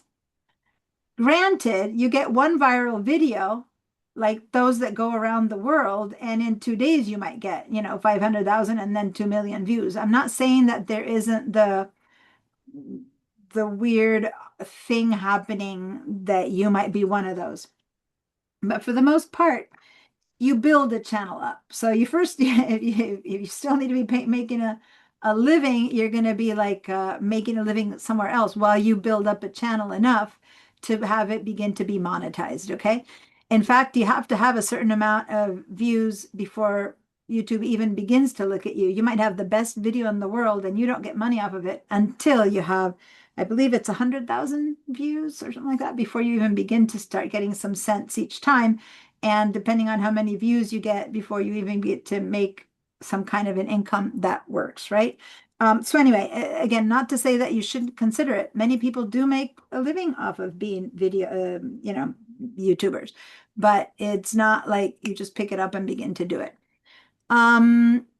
Just to give you a slight idea of history, I'm going to go through this rather quickly. YouTube is worldwide one of the most viewed sites. If you actually consider worldwide social media popularity, YouTube is the 4th channel that gets watched after Facebook and Instagram, always at the top, and then WhatsApp, which we Americans don't use, but the rest of the world communicates and, handles themselves using WhatsApp. So YouTube is 4th, right? But guess what? In the United States, YouTube is the top social media site, above even Facebook. Okay. So, it depends on what you're looking at to see whether you are going to be using YouTube or not. Many people use it, as I said, as a side interest to their actual website, but many people use it as the actual way that they distribute their information. And you might be posting your stuff in Facebook. Let me just go back for a second. You might be posting your stuff in Facebook, but you have a video that links back to YouTube. You might post stuff in Instagram with a video that looks back to YouTube. So a lot of these things, what they do is that they link back to the YouTubes that they've uploaded, videos that they uploaded on YouTube. So in a way, you get that kind of feedback. But then other people just have a YouTube channel as their main channel. What I'm going to say is you can't do all of them at once correctly, right? If you want to do this, you just focus on the one that your demographics are in the most, and focus on that one, build it really well, and then build the next one and build the next one. It's hard to say, I'm going to just start all these channels and do really well at the same time. They all take work and they're all different. So you need to find out, where are your people? What do I mean by your people? The people who are going to be using your channel the most, or the people you want them to use your channel the most. Who are they? And are they the appropriate, clientele? Maybe you need to be on TikTok and not on YouTube, or you need to be on, Instagram more. So this is a general number of people who are using it, and that probably changes all the time. But if you start looking at demographics, the largest age group that watches YouTube is 25 to 34. Is that at all the people that you want to channel? If you're trying to channel teens, it might not be the place. If you're trying to get to retirees with a lot of money who, you want them to donate to your business because, put them in, when they in your trust fund or something like that, maybe that's not your group either. I don't know who your people are, but you need to have an idea of who you're talking to, what your target market, what your reader, what your viewer is, to see whether YouTube is the right place. 46% of it female, 54% male. And those who really do use YouTube, there's an average of 49 minutes. What does that mean? Well, some people are sitting there chatting, looking at stuff, and other people are using it to learn, to get a degree, to, some people might spend hours on YouTube because it's their business, and some people just check it out now and then because it's fun and their social media linked them to a video and then they get caught. I personally know that I watch YouTube. We don't have TV, so we watch Stephen Colbert.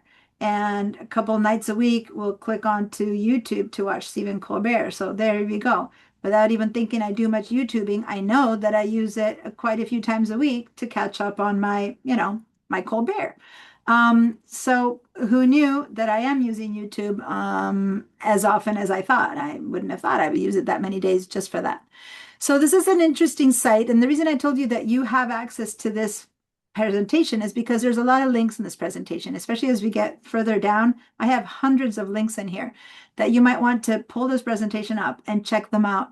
And this is an interesting one because you can click on this link and it's going to take you to a website, and I'm going to click on that website for that you to see it. Here we go. And I'm clicking on that link, and it's taking me to this place where they have some good good charts that if you want to, for example, say, okay, YouTube, race and ethnicity, house and income, education, you can click on this, and the whole thing is going to change to give you information on who's watching most, what's the kind of community, what party are they from. So if party matters, then, well, it doesn't matter too much because like 85 and 84, it's kind of But you similar. believe this? You believe this? The Pew Research Channel? I mean, come on, Yeah. no one even fills out those forms anymore. It's like, nah, you can't trust. No, I'm not paranoid. It's just I can't get it right now, Bob, into how real or not this is. If you're trying to decide if you're making a channel or not, all you can go is by research that's out there because you can't make your own research based on worldwide. Whether you think this is correct or not correct, I'm not going to dispute that. The numbers here say this is from February 5th to June 18th, 2025. You're welcome to not look at this. By the way, I'm going to put this in the chat. And ignore it. I'm happy for you to say, meh, that's useless, or to think maybe there's something to it. I really am not going to have that conversation right now, but I do want you to get that there's some studies out there that at least can direct us on some way to decide whether this is the right place for me to talk to the people I'm interested in.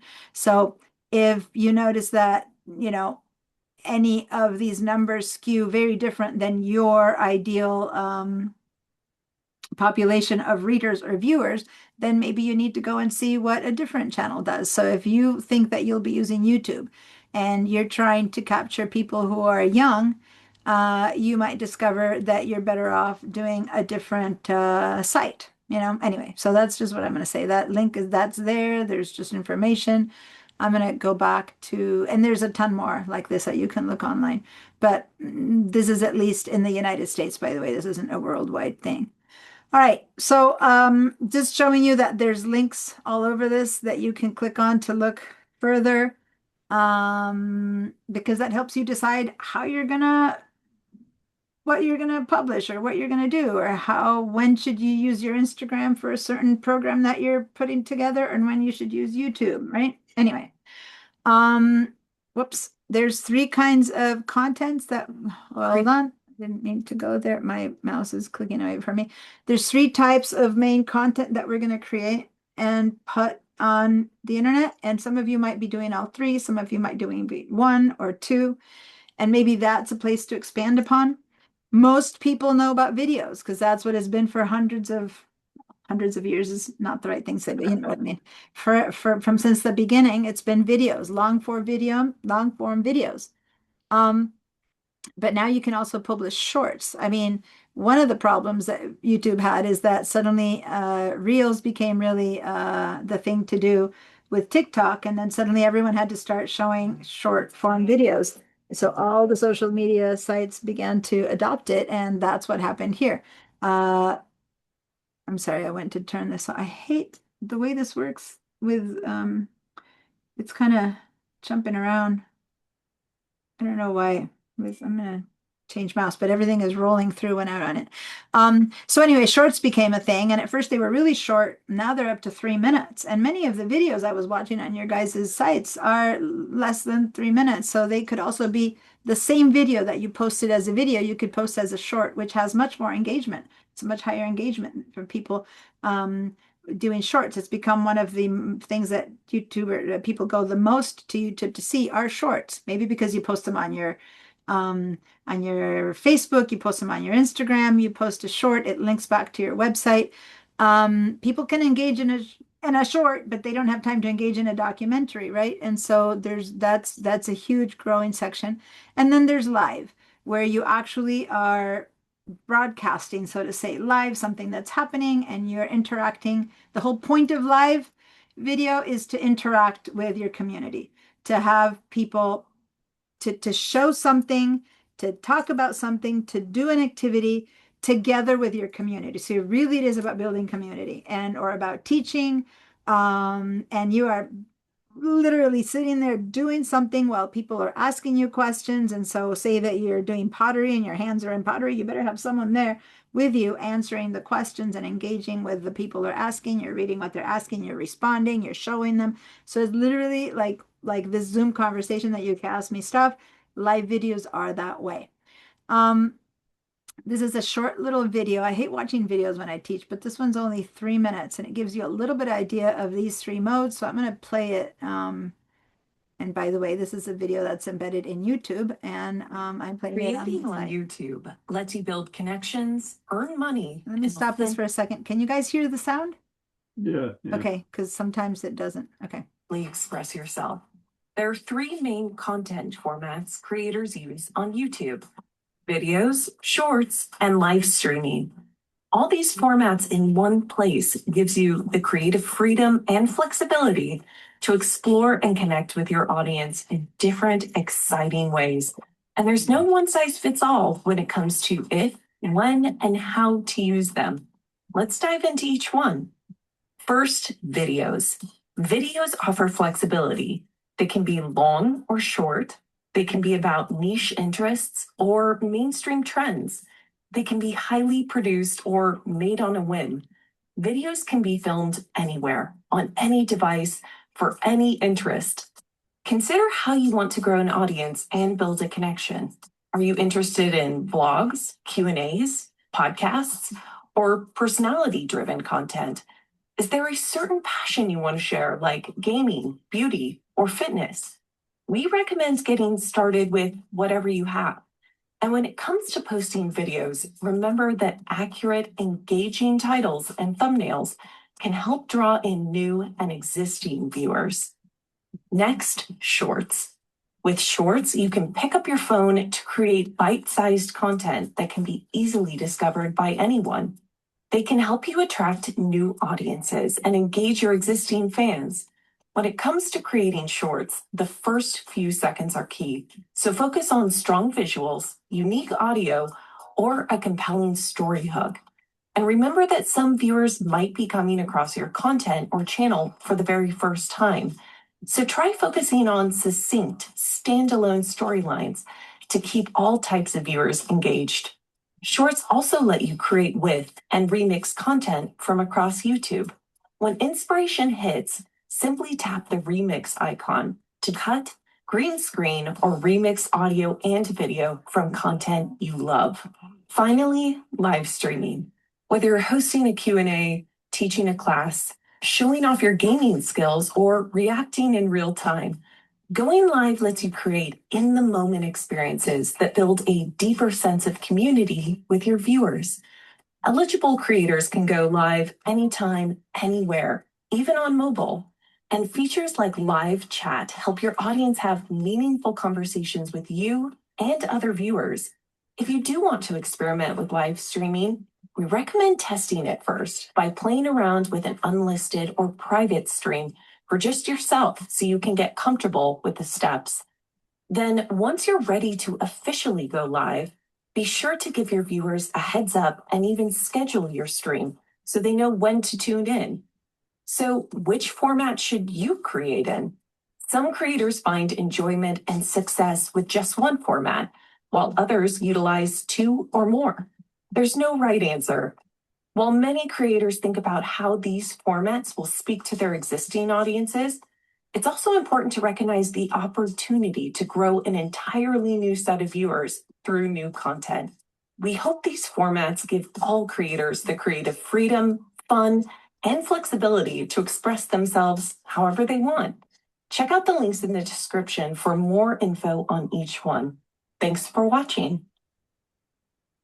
All right.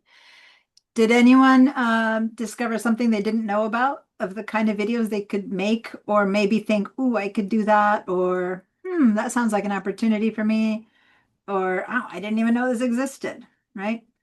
Anyone there who had some kind of a thought about that? I like the idea of the live streams, short Creating ones. Oh, sorry. I need to stop that. Yeah, sorry. Say that again.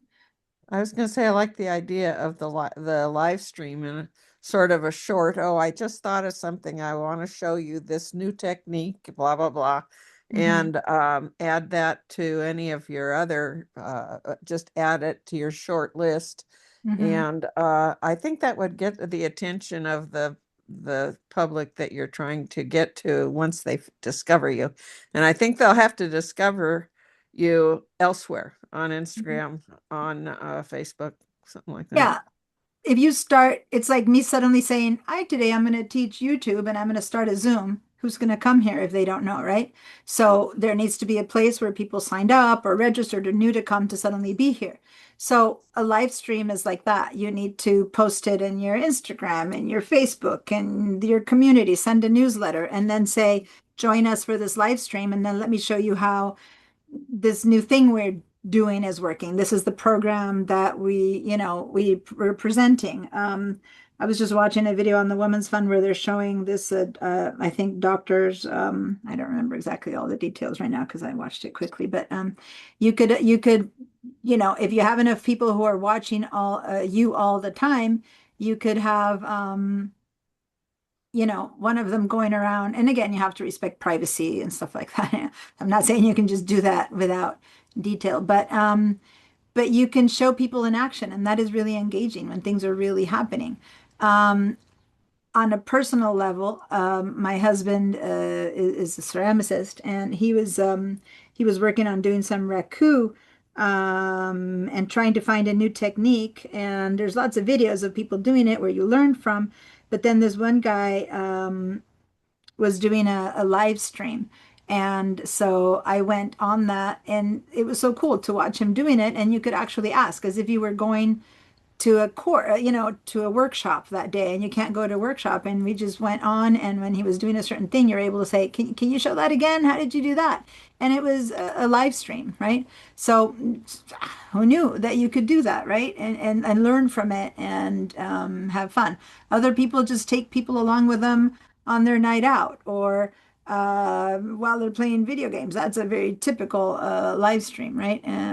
Anyway, so depends on your interest what you can do, but it is a very engaging system because people get to participate. They're not just remote, viewers. That's the switch between being a viewer of something versus being a part of it, and it really makes a difference. Anyway, Deanna, will you be showing us how to create a YouTube channel? Yeah, but But for the most part, I'm going to work today on existing channels. The people who shared their channels here, I'm about to share them. And then we're going to work on what the parts and pieces are. And then you guys have a week to put together things that you think you might want to do. So the next week, we're going to create the channels for those of you who don't have one. And then you might have some material that you want to post. And again, it doesn't need to be public yet. It doesn't need to be something that people see, but you can begin to see how to make those settings, change those settings, upload those videos, create those things. And for those of you who already have channels, you might discover that some of your videos are really good videos that now you can turn into shorts, and you can have 10 shorts made out of one video, right? To engage and post each time you know, 1 week where you just post a different short in your Instagram each day, leading you all back to the one long form video that you already put in there that's 15 minutes long or 25 minutes long, and you can get, you know, 5 or 10 shorts out of it, right? So you're reusing your own material, so to say, to engage people in different environments or places that you have. So anyway, let me see. What I'm going to share next is actually basically, I'm going to skim through it because it's basically what was just said in this video. So I'm going to share it a little bit. Basically, it's like what kind of videos, what's the differences. Many times videos are highly produced. Sometimes they're spontaneous or whatever, but they do have a format. And for the most part, videos are always in horizontal camera format, so to say. You got to turn your camera, if it's your phone, around, which a lot of people don't know about that. You know, they pick up their camera and shoot straight up. Well, that's going to be the format for shorts. It's not going to be the format for videos. For videos, you need to turn it sideways if you're doing, I'm looking at my camera's over there, my camera's over here. Turn it sideways if you're doing it with a phone, or actually shoot with a DSLR, a big camera, the way videos have been filmed forever. But with phones, people tend to do it standing up. That wouldn't work, right? So you need to have the format that's horizontal for videos. How long should it be? I don't know. It could be anything, but between 7 and 15 minutes is right. But you could also put in a whole documentary in there that's, you know, 45 minutes. That said, people need to be engaged enough to stay if that's what you're doing. Here is a link where you have a lot of studies of, you know, what make, again, when I show you links like this, these things here are links to take you to a page where it tells you more about this. But here I distilled it down into what's considered a short video if it's under 7 minutes. That's not the same as a short. That's just a short video. Okay. So a short video is under 7 minutes, tutorials, entertainment, lots of high average engagement on short videos. Lots of people don't have the bandwidth to stay much longer. I put 2025. I made this presentation in December last year is when I updated it. So between December last year or March today, this information is very similar. Once I teach it 6 months later, I update the information. But anyway, a mid-length video, 7 to 15 minutes. So again, educational content, videos. Some people are unboxing things that they arrive and they have all these things to explain. And by the time you're done, boom, 20 minutes went by. So who knew that something like unboxing would become popular? But yeah, people want to see how, before they buy the product, they want to see how someone else uses it. Anyway, long videos would be over 15 minutes, documentaries, big tutorials, lots of stuff. A lot of people are really interested in this. I would sit and watch a whole tutorial of how to do something that I need to learn. I teach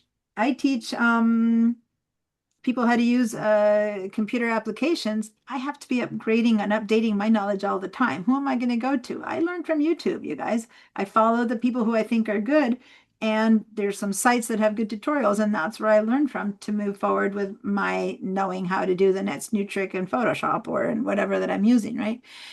So that might be a long video, but if it's something that I need, of course, I'll sit for that long video, right? Viewer duration really matters. To whom? To YouTube. Now, if you have clientele that doesn't depend on YouTube, I think Sharon mentioned her videos are for her friends. or Dorothy said too, for her family. Maybe it was Dorothy who said it was for her family. Then who cares what YouTube thinks about your videos? Because they're going to watch them because you're sitting there and going, hey, sit down. I'm going to show you my latest trip, right? But if you want your video to be ranked by YouTube, say what Lucas wants, or probably what Carrie would want to bring more people to her business, what Isak might want to bring more people to his to hire him for his job. Um, um, Thomas wants people to sign up to his trips. Thomas does photo trips around the world. He's a photographer and he leads photography trips. He takes them to China. He takes them all over the place. He might want people to sign up. He might want to do videos of that, not only of the final photos, but do videos during the trip when he's showing clients around all these exotic places and put that together to get more people to sign up to the next trip, right?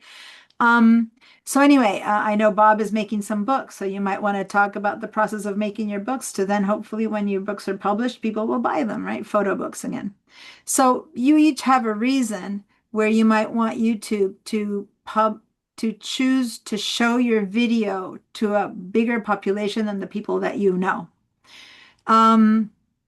The introduction is really important. The first 30 seconds are really important, well, depending on how long your video is.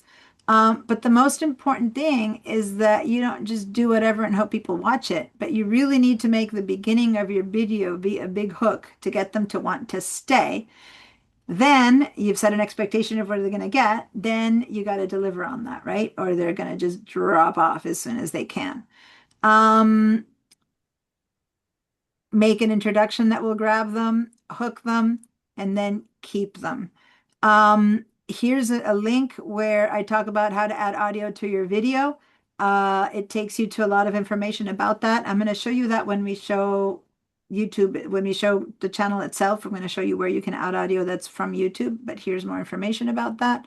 Again, I'm expecting you guys to interact with this presentation between here and next Friday so that you will have gone through a lot of this information, a lot of these links to learn much more before we work again with this. Retention, it's best to script, not to just talk and be rambling. Whoops, sorry. So, to know what you're going to do so that you have more specific information.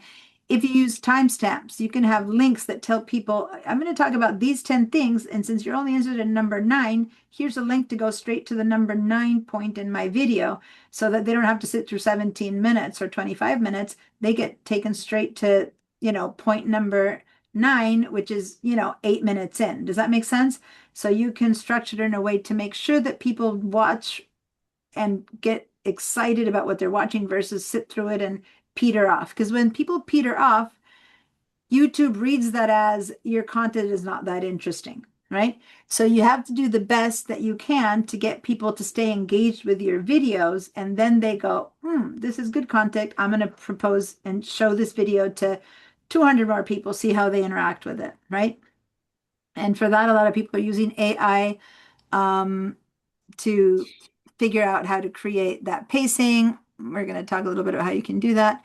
And then you just need to deliver on what you said they're going to see, right? So basically tell them what they're going to see, show it to them, and make sure that they are seeing what you told them they would show them. What does that mean? You have to, for sure, show them on that thumbnail, that little video that you see, the picture that you see has to be something that is what they might be interested in, and the description and the title has to be very specific to what you're going to show. You can't say one thing and show another. People don't want that. They want to see what it is. And so that title, that's the hook. If you just have a generic title, that's not good enough. If you have a title that isn't informative enough, people won't click on it to see it. And then those first 30 seconds is what takes for YouTube to register as what they call a meaningful view. Okay, here I have more specific information of what is a meaningful view. So to go and read all of that, you can click on that. Whoops, that was not what I went to. But here, let me just synthesize what all of this might be, which is basically there's a metric to how long people who click on your video stay on it. Depending on how long they stay on it, is whether you're going to get money from that or you're going to get your other videos shown to more people, right? So your engagement is really important. And that's what YouTube is going to basically, are you making their clients happy?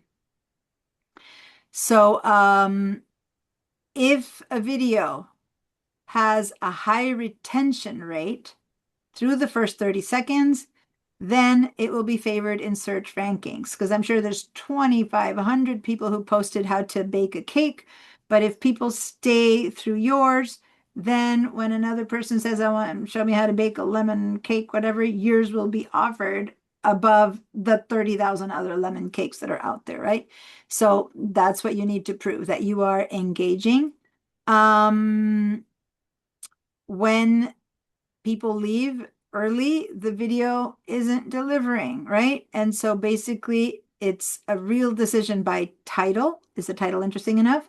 Is the thumbnail showing you that lemon cake that they want? If it shows them a lemon meringue and they want whatever, a cream cake, they're not going to click on it, right? So make sure the thumbnail shows what you're really talking about, and then how you tell that story and how fast or slow or appropriate to their interest. And you can't please everyone, right? Some people want you to be fast, some people want you to be slow and detailed, but the people who like what you have are the ones who will subscribe and keep watching you. So it's not like everyone has to watch you, but the people who get hooked by you will watch more of you. Click-through rate, it's a bit different. It's how many people see the thumbnail of your video and keep watching. Let me show you what I mean by thumbnail of your video. I do need to leave I hate when I show these presentations because I can't show you. So here's me going to the website that I was watching during break. So here's the Women's Fund of Santa Barbara. Here's Isaac's site, and here's not Alexandra. Alexandra was your last name. Sasha's site. These are the three that you guys gave me, right? So the thumbnail is this thing that we're seeing right there. That's the thumbnail, okay? And then this is the title, right? So if the title and the thumbnail coincide with each other and are engaging enough with each other, then, and people click on it and they get the story of Transition House, then they're giving what you are saying you're going to give them, right? If I go to the Women's Fund here and I click on 2022 Moving People Home, what does that mean? What does it talk about? Maybe it's something that title says a lot to me, or maybe I go, oh, that was 2022. I'm just not going to go see it. Right? So is it dating it in a good or in a bad way? Or is this a project that was so important that started at that time and people want to go see what happened then? Or is it like, oh, maybe people think, okay, that's one and over, and it might detract you from seeing it. And I don't know, guys, I'm guessing because I haven't watched these things through, but I'm just giving some feedback of how dates can be good or bad.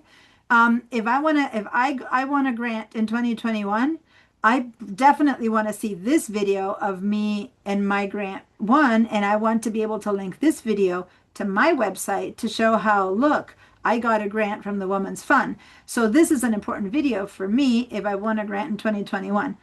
But Diana, that brings up a question. I'm so glad you brought this up because it's exactly a question that I have, is that there were some old videos that were created back in 2021 and 20 when the site was first put up.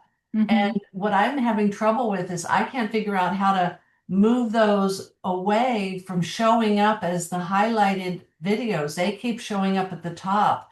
And the new videos that are down below, which are really more current topic. In fact, they're the ones that we've been posting about media coverage.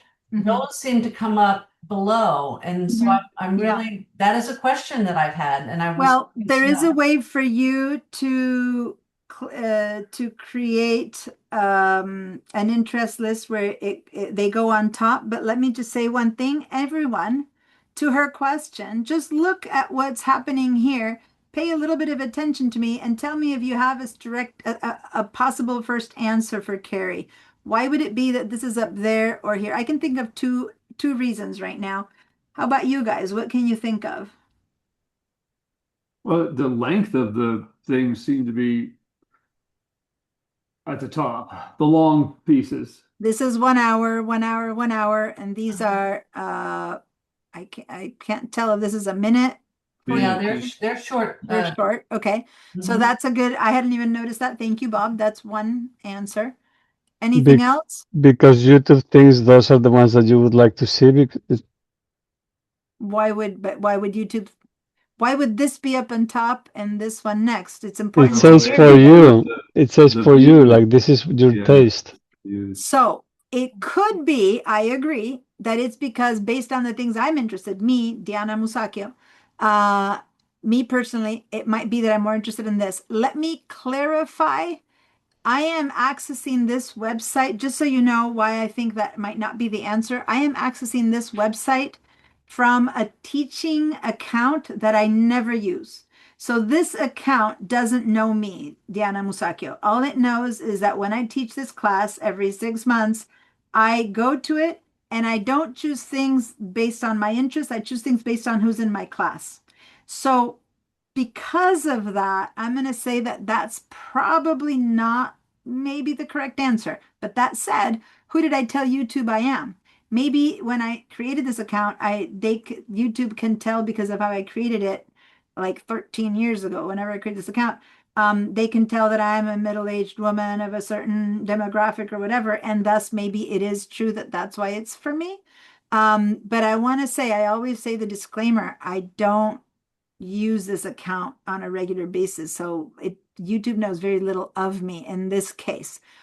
But that's a good point. If YouTube knew more about me, it might be giving me things based on my interest. But if I'm interested in moving people home there, why would, or aging in place there, why would I not be interested in homelessness, right? So I'm not 100% sure that's a good reason, I given that I use this account. If I use this account, that would be a good point.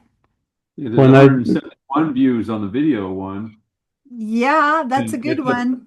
Look at, it's why is that second and not first? hold on. 114 views here, Yeah, and look 77 at on the views, next row down. 89, 63. Go Yeah, to the next here row down. you have 171. Yeah. 171. I know. I'm not saying that it's the only reason. I'm just saying it's a big clue that there's a ton of views on this one and very few or less views than these on these, except for with this exception, right? So Oh. remember, YouTube finds that views are really important and it will promote videos that have more views. This is promoted by YouTube. This is not made by Carrie, right? And so her question is, how can I make this happen? How can I show what I want to show on top, right? So when we go into the I can't get into hers. She can get into hers, but when I go show you in mine, how you prioritize your videos, how you pin your videos, you might be able to make a bit of a difference in that. But guess what? YouTube thinks they know better than you. So what they know is what their viewers like. And in this case, you don't have thousands of views, you have hundreds of views. And so for them, views is a big part of it. Relevance, I don't know these views if they all came 3 years ago, or if people watch them lately. And it seems to this is the posted date, but not necessarily when people are viewing it, right? And these are much newer, so they are not yet tried and true yet as far as YouTube is concerned. YouTube doesn't know if these are going to be interesting to people yet, and they don't have that many views. So even though this one has 171, which is equivalent to one of these, it's very new, so it's still being tested. YouTube doesn't immediately shoot videos out unless you're a tried and true creator. It tests them out. It sends them out to a small population. If they click on it, then it shows it again to another population. If they keep clicking on it, then it shows it to a bigger population. So it releases things in bits and pieces and in waves to garner, other than people who are your people, your friends, your viewers, your clients who are maybe going to it already, for it to garner why, YouTube kind of clicks on it, it's going to take a little bit of time. And these are relatively newish videos. So those are all correct answers. When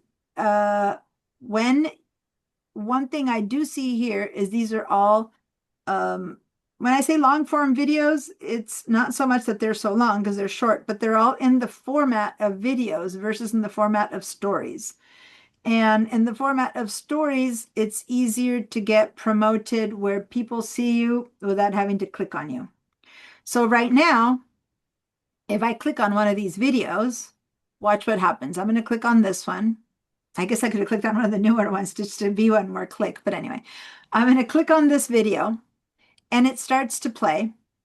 But when I go down, I don't get told anything else to see, right? Just this isn't right or wrong from Carrie. This is from YouTube. When you click on something that's considered a video, let me stop it for a minute. By the way, that took quite a while to get started. That was 25 seconds where not much was happening. And remember what I said about timing?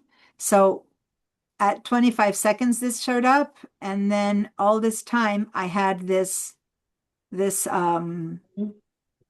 page, so to say, for at the beginning, it was like 25 seconds of just this.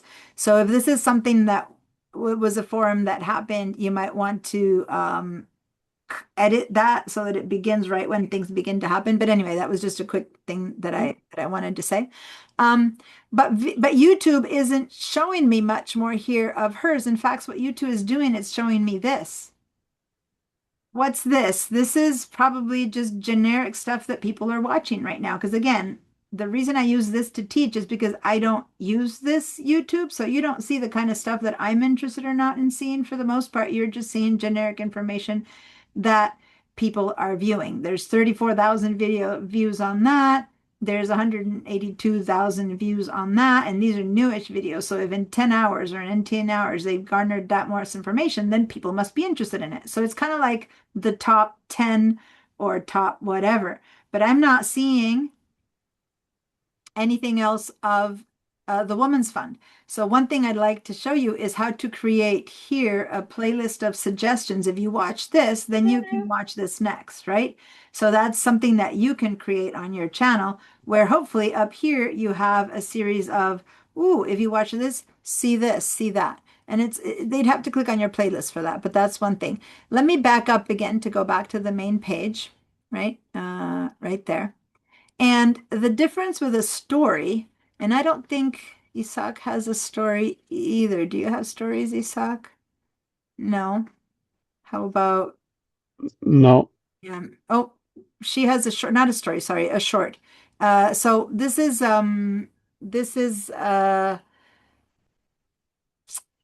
but it has no views right now. That's not the point. It's something that you just posted. And let me go for a second here to, are you still there?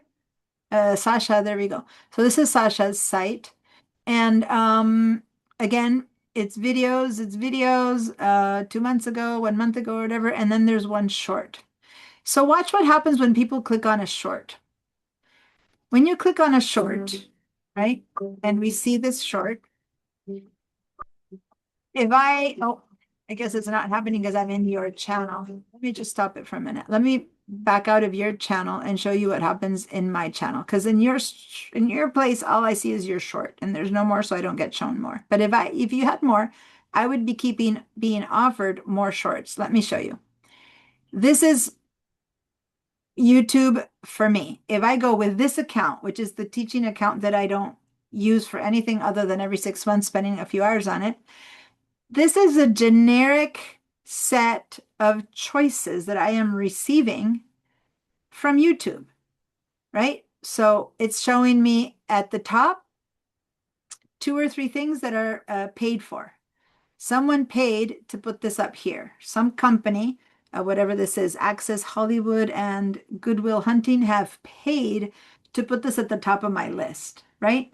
So why am I seeing them instead of seeing racing cars? Where maybe because of my demographics, they assume that I might be interested more in this than something else, right? But other than that, since I don't have much information about who I am in here, it's a bit of a guessing game. The next thing I get shown is shorts. I don't get shown other videos unless you've paid for them. I get shown shorts, right? And so when I click here on shorts, why am I being shown those shorts? Well, this one, I actually do know why, because last time I taught this class, I subscribed to this channel because someone was interested in it, so I became a subscriber. So that's why it's the first one. But look what happens when I click on this short. I created a piece for O-level pianists that tells a story about my cat, Maisie. And if you flip the pages, it makes a cute animation. Let me stop Stick it to for a the minute. end. For the most part, it started playing. I didn't have to say play. Remember when I went to Woman's Fund and clicked on something? Well, hold on. Let me start one that I didn't start yet. So let me click on this one. When I got here, You know what? No, not just. and it started playing. This one starts immediately. See, that's good. The other one was just sitting there for a bit. When this one plays and finishes an hour later, it'll just sit there. It won't go to anything else. Versus, and that's not right or wrong, it's just describing the differences between one method or another. Versus when I go to a short, right? And by the way, since I left that last short quickly, I was showing it to you, but I left it quickly. As far as YouTube's concerned, that means I didn't like it, just so you know. So that's bad for the cat music player. So when I come back, it's already showing me something else going, ooh, what I showed him before wasn't good enough. Let me try again, right? So they're showing me a whole nother set of stuff that wasn't here before. So say that I go click on this one. Let me bring down the sound. I'm gonna mute this. Are you still hearing me? Mm-hmm. Okay. I just want to make sure that what I was muting wasn't the sound that you guys are hearing from. Okay. So it's showing me that, but if I start scrolling down, it shows me another, which by the way, looks kind of similar-ish, right? So it looks like they go, ooh, you like this one? Okay, let me give you more of that, and then more of that, and then more of that. It seems like I got into something about Hamilton. Okay, so all of these are things that if I'm interested in that, I would probably be interested in all these. Does that make sense? And I don't have to click on them to start them. The moment I hang on them, they're playing, hopefully engaging me immediately. Does that make sense? Because I'm like, ooh, okay, and let me see another one and another one and another one. So it needs to be interesting. In a video, the first 30 seconds, and a short, the first 7 seconds have to engage me. If I'm not engaged in 7 seconds, then I'm out of here. I'm moving on to the next one. And what happens is that I've just told YouTube that I don't like this if I moved away from it. And so next time I come around, it won't show me that thing that I moved away from quickly. But if I sit and I watch it, it's like, ooh, this person is interested in You Can't Rain on Our Parade with Jonathan Groff. So it'll probably show me more of Jonathan Groff or more of at Good Hang with Amy Poehler, which is the handle of Amy Poehler's channel. When we talked about handles or names, this is where a handle appears on stories. It appears on stories, and also I get given a subscribe button. That's it. I have never gone to Good Hang with Amy Poehler, never in my life. But if I go, wow, that was a really good interview, if I want to see more of this, or, oh, gold. What if I say I like it, which I just said I like it by clicking on that. 100,000 likes. What if I, whoa, even better, share it with someone, right? And I put this on my own place or whatever. Or, and here's that remix button that Isaac asked me about. I can begin to take bits of this and bits of other things that I like and post them myself. So even though I can't download on stories, I can do a remix. We're going to visit that a bit later, but right now I'm just showing you what's available. I can make a comment. Oh my God, if I comment on this video, YouTube's like, oh, wow, this video is awesome. They're not thinking I'm interesting or not. They think this video is really good because it made me like it. It made me share it with someone. And on top of that, I'm going to comment. And if I add a comment, here's a comment. And poor things, it's not a very good comment because I'm here. Let me be more generous. Great interview.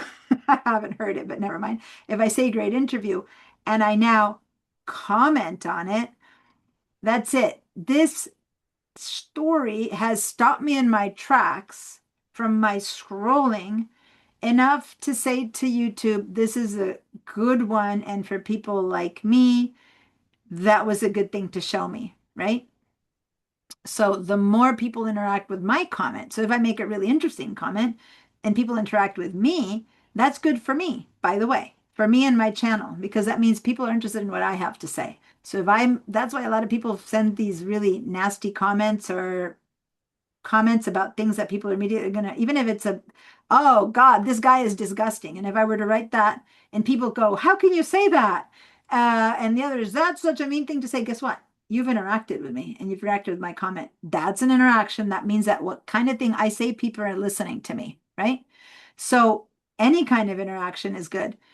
Now, the reason I'm showing you the comments is because really interactions are good for bringing people back to me. Now, if my channel is about art or artists or musical theater, it's a good thing I commented here. But if my channel is about fixing cars and I made a comment here, and then people go, ooh, I like their comment, let me go back, and they go click on whoever I am, in this case, I'm Paper Goddess here. What they do is they go to my channel. And wait, I was just talking, you know, as if I knew something about musical theater, and yet my channel is about fixing cars, or in this case, handmade paper. It's kind of like, oh, that's a letdown. They're going to leave immediately. I'm not interested in that. And so guess what? That was a nix for me. That was bad for me. YouTube is like, oh, that's not an interesting channel. Does that make sense? So when you are commenting on people, you have to be careful that you comment as well in a way that represents your channel. Or choose to sign up as a different person and be a person who is interested in music, or just a generic person. But if you are representing your channel because you're signed in as your channel and people click on your comment, hopefully they click on something that relates in a way that then brings people to you. So the job of, let me stop for a minute and look at you guys because I'm tired of seeing people over there talk. The job of the person who is in charge of your YouTube channel is not only commenting and replying and posting your own videos, but it's also commenting and replying in a way that's entertaining, intelligent, useful, at other people's videos, such that people engage with you and then come back to your channel, right? So if I am watching a video or a story about a Photoshop procedure, and I think it's really special and new and wonderful, and I make a comment about, oh, that was really great, thank you. That's fine. It was really great, thank you. I am thanking the person who posted that. But if on top of that, I also say, you know what? I know that there's this other method of doing this as well, which could build up on your procedure. And the way you do it is this way and that way. I am giving, I'm not trying to hijack that video. Be careful. You're not hijacking. I do it better. Come to mine. But rather, I am giving more useful information that that people who watch this video would be interested in knowing. They might go, oh, well, thank you for that comment. That was great. They might be interested enough to click on my handle because my handle appears on that comment.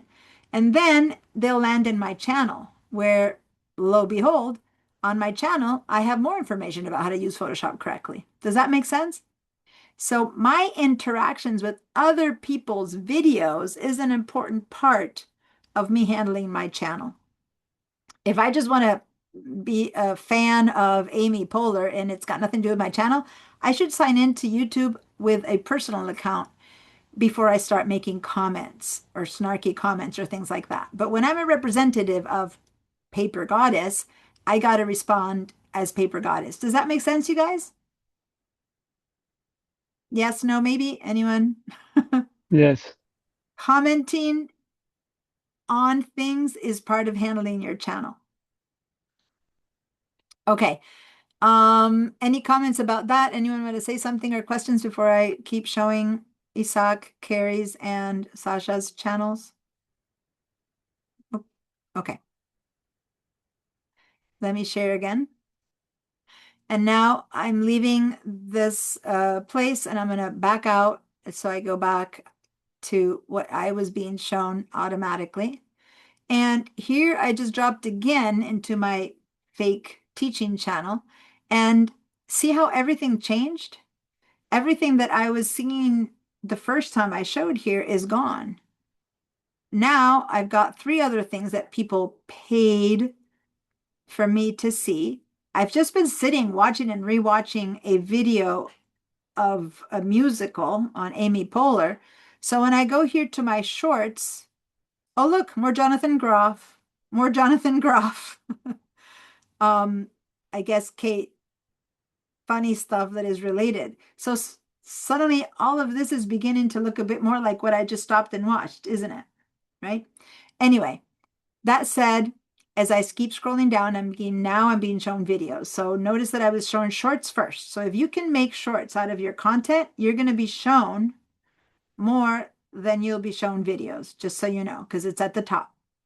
Then I start getting shown videos. It seems like they've decided I'm into shows because it keeps showing me shows. Money about, I've been, since I teach how to do videos, I think I get too many people who teach video and stuff in here. And then I get shorts again, right? So a lot of shorts, and then back to getting some information. Okay, so this is me as a viewer, what I am seeing. If I am interested in any of these and I want to see them again because I want to say, keep seeing Isaac or here, let me go, Isaac or the Women's Fund or Sasha, the only way to find them again is going to be to subscribe to them because this is what YouTube feeds me if I'm not subscribed, right? So if I want to be able to see their stuff more often, I'm going to have to subscribe. So I'm going to go to Isaac's and he has 888 subscribers, 45 videos. And this is really important. This is what we're going to do for our own channels next time. First of all, I'm going to subscribe. Boom. I subscribed. By subscribing, over here under subscriptions, I can find them quickly next time. Okay. So you want to subscribe to things that you're really interested in seeing more of, not because you saw one video that you like, but you go check out their channel and go, oh, a lot of this stuff is really cool. So I'm going to subscribe. Okay. First of all, I've been given his channel name, which is Isaac Hernandez de Lipa. That's the channel name. And here's his handle. At Isaac Art is his handle. These are 2 different things and they work differently. But the handle is the one that I just showed you appeared on the shorts, not the channel name, right? And the handle is that which appears on my comments. Again, not the channel name, but my handle. So they can be completely different or they can be the same or they can be descriptive where people who see your handle know already what your channel is all about, right? So if I look at this, I might wonder if it's about carts or about art, but other than that, I certainly know that it's about a guy named Isaac, right? The handle for Women's Fund, let me go back to her channel. Women's Fund of Santa Barbara is the channel name, and their handle is Women's Fund SB. So very similar, right? I'm going to go ahead and subscribe to them too. So yes, I know this hasn't gone up yet from, the other one was 888. This one's 87. You guys have similar numbers. 100 different, but yeah. You have 71 videos. And then I'm going to go to Sasha's and I'm going to subscribe to Sasha's. Now, if you guys want to subscribe to these or view them, I'm going to put these in the chat so you guys can also go to them. Let me put, this is Sasha's. Let me go get the Women's Fund. And this, it's not a link, so you're not going to be able to just click on it and go. It's just their name, so you can type that into your YouTube to find them. So how would I go to this website though? Because what I gave you is names, just what they put in the chat. That's all. I put them all together. But that isn't a link. If you click on that, it's not going to take you to his channel or to her channel or any of those, right? So how did I find them? Well, I typed them to start with when I was in my own, hold on, when I was in my own channel and they gave me that name. I went to the YouTube search, not the website search, not the, Chrome search or Safari search. I went to the YouTube search and I did write that. I went at Isaac Art. I put his handle and I clicked, and then I got given this one, Isaac Art from Isaac Hernandez de Lipa, Isaac Art from Isaac 184, from Isaac Artist, right? And as I keep going down, another Isaac Art and Isaac Arts. See how many possible of these there can be? But guess what? None of them can be the same. You cannot have two people with the same handle. Your handle is unique and should be unique. And you can change it every 14 days. Okay. But when I go to his, when Isaac Art shows me his channel name, that channel name can be the same as that channel name as that channel name. There might be 4 channels with the same name. Channels are not unique. So it so happens that these are all a little bit different, but here's another Isaac Art, and I think I saw another Isaac Art right there. But this person is different than that person. Does that make sense? If you look at their handles, this is Isaac David Paez. This one, which has the exact same name, Isaac Art, is Isaac 1414D, right? So you can have the same channel name as many times as possible, but you can only have one channel called Isaac Art. So this guy's like, oh, bummer, I would have liked that one because Isaac got it first because he said he was one of the beginners of YouTube. So he got the good one and everyone else has had to invent another version of it, okay? All right. I did the same with Women's Fund and with it's a bit more complicated. Remember, look at the one that I had to type in for Sasha. LIAMALLUSAGI 666. If I wasn't really dedicated, do you think I would have typed all that in? Did I even get it right? No, I got it wrong. There's one I in front that's wrong because that's not you. There. And then is Can't this you you, use the Sasha? corrector Your so it will account? be easier? How can you set it Sasha, up? yeah? Is this you? Yeah, it's Just to make sure, because it might not have. Okay. Now that was very original and nothing else is showing up like Isaac Art. There were so many. So it was clearly her. But what chance that I did that? In fact, you guys saw me. I did it wrong. So is this a good handle to tell people go to my channel? What do you guys think? We're not going to make any people right or wrong. Do you think it's a comfortable channel to write if the whole goal is to get people to come to my channel or to share? Because remember, I didn't click on it to link it. I had to write it in. I don't know if I stopped hearing you or if no one's talking. So can you change the handle name? Yeah, you can change your handle name. You can change it twice every 14 days. And they hold your name for you for 14 days, that handle. And if after 14 days you don't reclaim it, then anyone else can grab it again. So say Isaac Art changes his handle to Isaac the Artist.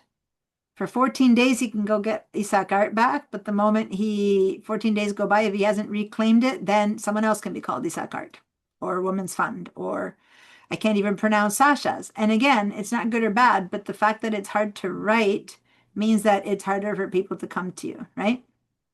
Anyway, so consider maybe putting in a handle. And if you don't know yet what your site is about, that's fine. Hang it onto that. But once you know what you want to do, then you might want to create a handle that explains what your site's about, right? So you might want to say that this is my art or, check my art out. That could be a handle. Of course, it's probably used up, but it doesn't need to be a name that's cryptic. That's just what you got given automatically if you didn't choose it, right? So anyway, Everyone picks a meaningful view for their handle. yeah, you can have something be, I'm saving the world. That can be your handle. And then you go to your site and you're baking cakes. It's like, I'm not sure about that, right? So you want to make a handle that makes sense. But How about a little irony, huh? now, yeah. No. Now I'm going to share, where am I? Where's my Zoom? Let me share this again because I want to show you some other important parts. And again, all three of these channels are at very different stages, so that's really cool. I'm going to start with Isaac's only because it's open here to start with. Oh, by the way, did I subscribe to the other two? Yeah, I subscribed and I subscribed. Yeah. Okay. So here's Isaac's, and I have a lot of information up here. If I landed on his channel because I saw one of his videos because his YouTube promoted them to me, that's awesome. But if I landed here because I met him at an event and he gave me his card and he told me what his handle was and I landed here, that's another way to land here.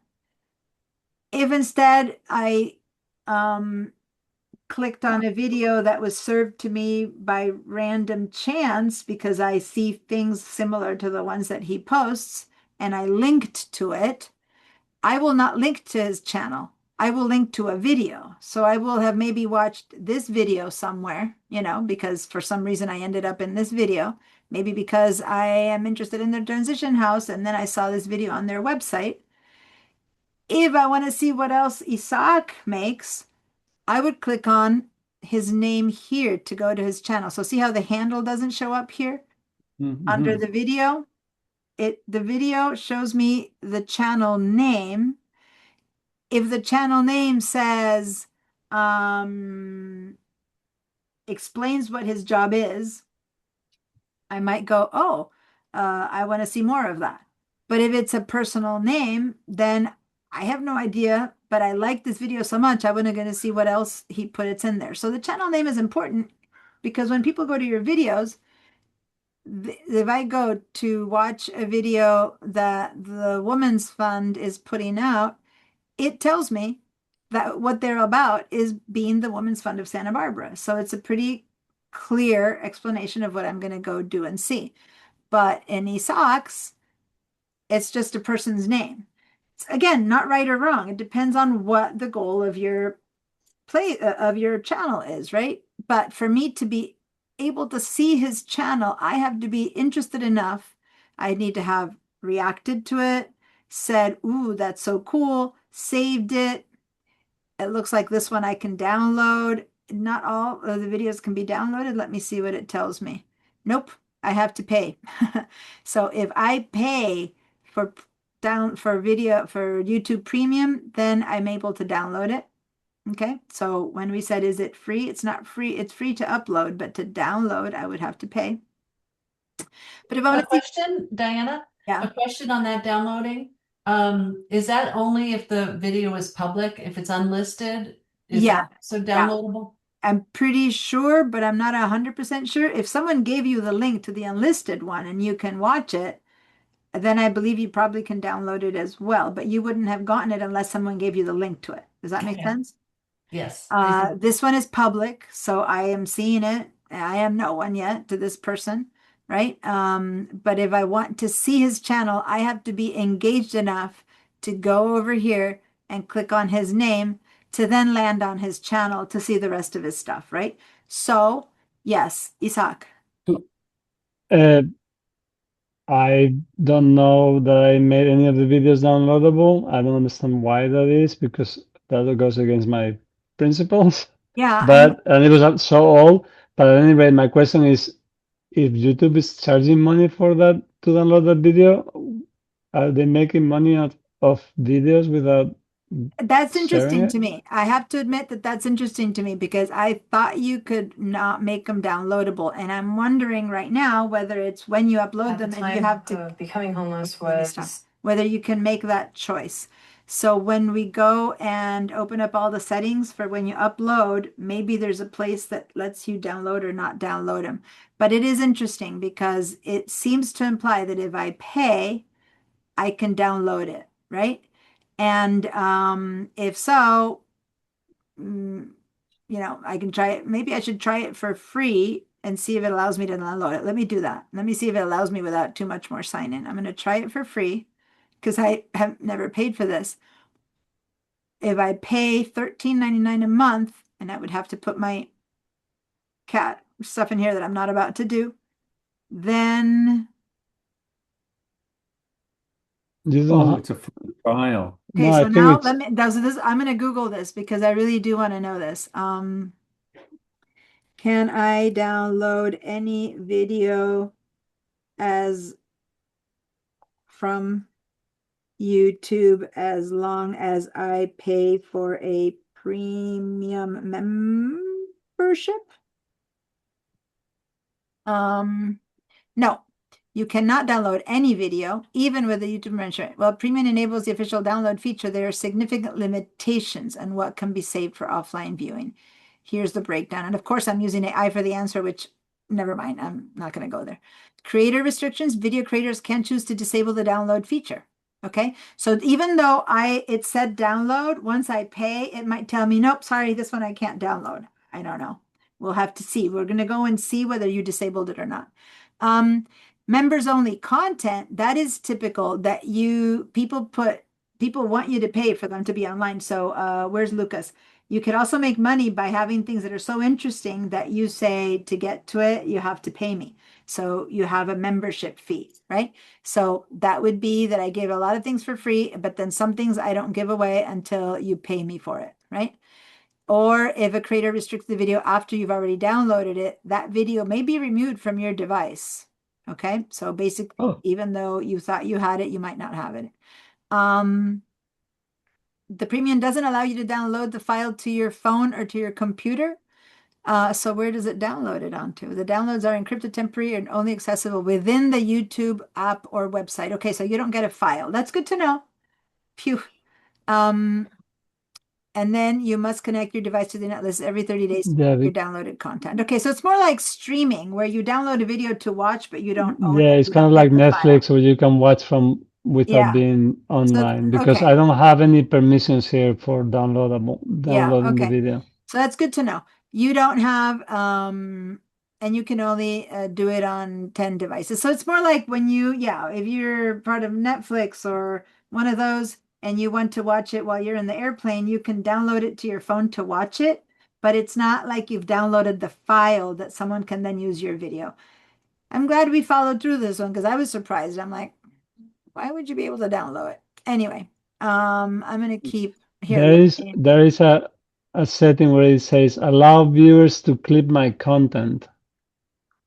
Clip is different, and that's that remix. So Yeah. they can take clips of your content and you can allow that or not. I just gave you a And- link to this page that I just found only because I don't have this information in anywhere, which is just basically AI Google answering. So I'm sure there's much more information.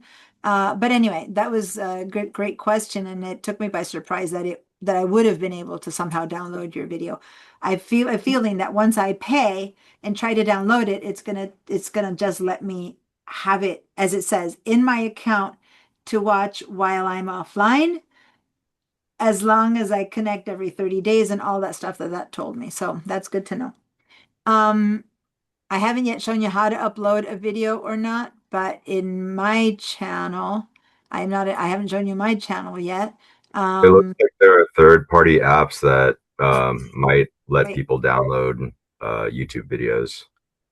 Okay, so Lucas is saying that there is a set, there are many or one or whatever third-party apps that would allow you to download them, even if the video is not given permission, the video creator has not given permission for it to be downloaded. Is that? I don't really have experience with this one. I did have a third-party app to download like the audio when I was downloading music, but I haven't really explored the video ones. But I just looked at that. I do. How about you explore that and tell us next I can Friday? tell you.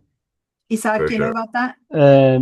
I know that Vimeo, it's almost impossible to download anything, but there's even URLs where you can just websites that you can just enter a link and it will allow you to download it? download. And even though they're not supposed to be downloadable, however, I know that YouTube has been more strict and has been trying to block that more in the recent months, but it looks like the apps keep finding ways around to like Yeah, I don't know why, because they could block it better because Vimeo does a really good job blocking. You cannot download something unless you have a permission on Okay. Vimeo.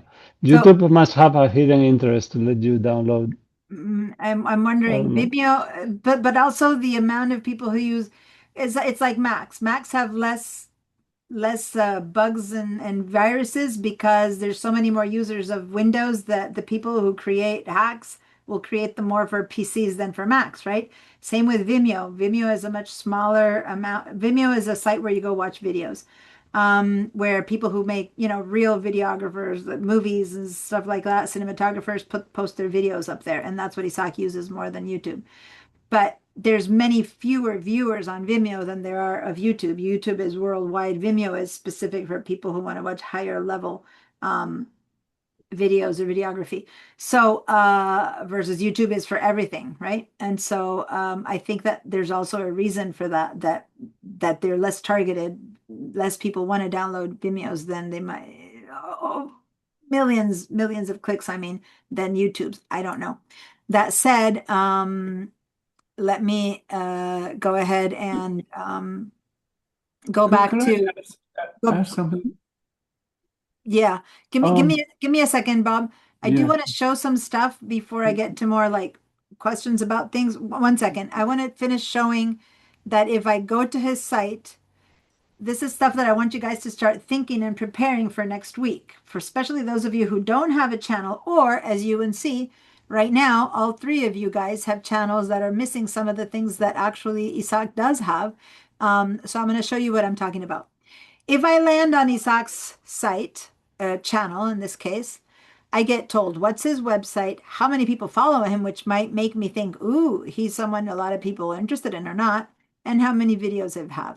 That's just based on what's happening. Isaac didn't write this, but what he did write is a description of his site. Now, how many people are going to come see that description is an interesting point. If I landed on his site because I love his photos or his videos or the work of the Santa Barbara Fund or the animations that Sasha makes, I might want to know more about him. So not only that, but what you write in here gives YouTube an idea of who to send to your site. So the description is a crucial part of your website. Notice that the Women's Fund has a description here. Notice that Sasha does not, right? Which, she mentioned this is a beginning site and whatever, so this isn't right or wrong. I'm just showing you that there's no site there. Now, let's go to the description that Isaac made. I'm going to click on more. And he has a very short description. Arts, culture, science, cars, and great causes. That's it. Then it describes that these are videos made by this person who is also the co-founder of this place. That's all it says, right? So it's a very succinct set of things. It could be enough for YouTube to know what kind of people to send to his channel. Or you might want to put something more in there if you're trying to get people to send. He mentioned that this isn't a site that he uses actively. So again, none of this is right or wrong. I'm just explaining what you could do. But just so you know, the description for YouTube, the company YouTube, when they send people, they use your description much more than anything else. People used to think the tags really mattered, but YouTube becomes a description right here. This description, the one that most people don't even look, it's really more for YouTube than for people because YouTube uses what you put in here. Okay. So right here in the Women's Fund, when you click on her description, I don't know, the company's description, but I'm going to say her because it's also a women's description. The relationship with the Women's Fund of Santa Barbara and our grantees isn't over when a nonprofit receives a grant. The agency will keep us posted on the progress of people who fund on this channel. We share the stories on how they're changing lives. I would say that this isn't a good description of what the Women's Fund of Santa Barbara is. What do you guys think? This is a description of the channel, I agree. the last sentence, but this is not a description of the Women's Fund of Santa Barbara. Does that make sense, you guys? Yeah, it doesn't tell the mission. You're right. Mm-hmm. Like, what's the Women's Fund? I have no idea. It just tells me what isn't over when they get a grant. A grant for what? About what? Wah. So I'm not, so Right. a lot of work can be done here. And this is where, regretfully or not, a lot of people are using AI. And I was going to show a little bit of AI around this, but we're going to do the work of this stuff next week. Right now, I'm showing you parts and pieces that you all need to put together, even if you're just going to be testing out a fake channel. But I want you to start working on these kind of things. Another thing I'm going to show you in comparison, Isaac, when you look at the description, wow, look at all the links he has in here. He's linking to his website, Film Production Services, his Mercury Press International, kind of a press agency, his art on Instagram, and another YouTube channel that he owns. And this is how you would write the entire YouTube channel address instead of just the handle. The youtube.com Mercury Press, which is the channel of his mercurypress.com business. So Wow. this is the card that he would hand me? What's that? So this would be the card he would hand me at the party to say, "Oh, you got to see my." Because I don't know. I think you have different. I don't know if even hand cards are. You do a QR code. I don't know, Isaac. Ask him, Isaac, what do you hand people? Because he has so many different hats that I think in different events or hats, he would hand you different. Isaac, what do you do when someone asks you for a card? I said sorry, I left it at home. Anyway, No, you can make a business card on your phone with a QR code. When people ask for your card, you can show your phone and they can scan your phone and get to your sites, right? So anyway, that said, this is a nicely filled out set of links to get you to the rest of what he's all about. In fact, if I click on, say, this one, it might hopefully take me to his other channel. Yay, here we are. This is another channel that he doesn't use much. It only has 8 subscribers. But hey, there it is. Now, if I go back to his socks and I left him, let me undo. Oh, I'm not in. I hate reopen close tab. There we go. If I go back to this one, I can now connect to Instagram. I'm not going to go to all these other things, but I can connect to his website, to his Instagram, to whatever, right? So you guys can, not only that, but if I, yeah. How do you get to the place to change and add all this information? Yeah. So I'm Because going I to show can't you find that. it.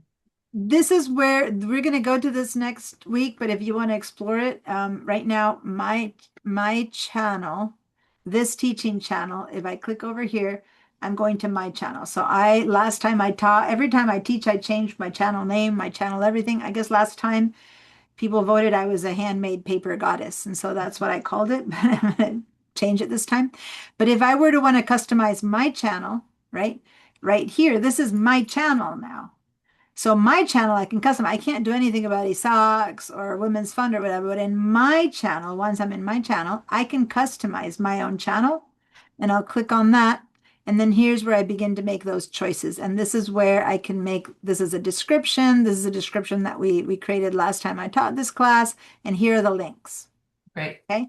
And this, Bob, is where I could link places where I have appeared before, like such and such has a video of my books, or such and so even if you didn't post your own. So this example, let me go back to my channel now. I'm going to leave this place. I'm going to go back to it. Let me just back up. This is the back end of my channel, right? Me dealing with my channel. But when I go in here, let me head over to my channel again. This is where people land. What I put in here are links, right? And so if I click here and one more link, I have 2 links, right? in my channel, if people come to mine, I have a description, and this was a description that someone else used for their channel, so I posted it in here. I have a link. If this was me called Sensationally Silver Podcast, what happened is that another person who was in my class, someone interviewed her. A podcast called Sensationally Podcast interviewed her. Like someone did an article about her. So this wasn't her post. It wasn't her podcast, but she linked it here. And when I click on it, I get sent to this website. So this is a person who was a student in my class who got interviewed for 30 minutes by this person. Okay. And so the reason I got to this is because if this is your channel, if this is Lee Moberly's channel, she would put here a very prominent place where she appears so people can link and hear her talk for 30 minutes. Now, I am feeding off of someone else's channel that is a channel that people see. If I go over here, this is someone that has a certain amount of subscribers or not or whatever. And so I am using their channel to post my video. Does that make sense? Yeah. So that's where you put links. Manage videos here is where I might want to manage what I want to show ahead or top or bottom. We're going to talk about this that I'm showing you right now is the whole gist of next week's class. How do you handle your channel? How do you create it? How do you work with your videos? What do you do? But right now I'm showing them to you in a channel that is in existence right now. So you guys can be aware of what you need to do, prepare for next week. And it's okay if you prepare 3 words for your description and 2 links that you want to have and stuff like that, and 1 video that you're going to post. It's just being ready to create and move your stuff around in your channel. Does that make sense? So over here, if I want so let me go back here into the links. Here's where I'm seeing all of his links. His email address, this is important. What email address are you going to use? This email address is public. Don't give him your personal email here, for goodness sake, or you're going to get people from everywhere emailing you to your personal email address. So be very careful. Now, if you have a email where you have a business email and you do want to receive this on your business email, then go ahead and put that in there. Or maybe you've created an email that's just an email that you're creating on Gmail, because YouTube is owned by Google. So create a Gmail email where people will write to you only if they've landed on your channel. So then when you check it, you know that these are people that your channel has brought you, right? So when you click on email address, you have to tell them that you're not a robot. But guess what? I'm going to get an email address here that I can use to, maybe you didn't give them one, because I'm not getting one right now. Okay. Me? It's because I just changed it. Oh, you just changed it after what I said? Okay, Yes. that's good to know. Now I know I'm getting all these spam emails to Isaac Hernandez Productions. Yay! I'm so glad that you're But taking this class, I, Isaac. I think it's funny that you were watching the Jonathan Groff clip, and then the videos for you changed. I don't know if you noticed now you have a Spring Awakening on which Jonathan Groff was in. It was one of his first. That's what I mentioned. The moment I finished watching that Jonathan Groff for like 10 times because I was talking, when I went back to my what's offered to me, it was all like musicals and musicals he's been in. 3 stars with Jonathan Groff. Even here, so now you know what the women's fan, even if you haven't watched a lot of videos, as you watch different things, the women's fan page will also offer you different things. Yeah, totally. The more you watch certain things, that's why I do my best not to do too much on this channel, to have it be as neutral as possible. But I sat there for like 10 minutes talking with Jonathan Groff being interviewed 10 times. And so clearly this channel is interested in Jonathan Groff, right? Anyway, Here I have another connection here. This, guys, is what you give to people when you want them to click on your link to arrive here. This one. So now if I put this in the chat versus the handle, guys, go to the chat. I just put a link in the chat. If you go to that chat, you will land on Isaac's this page that I'm talking about.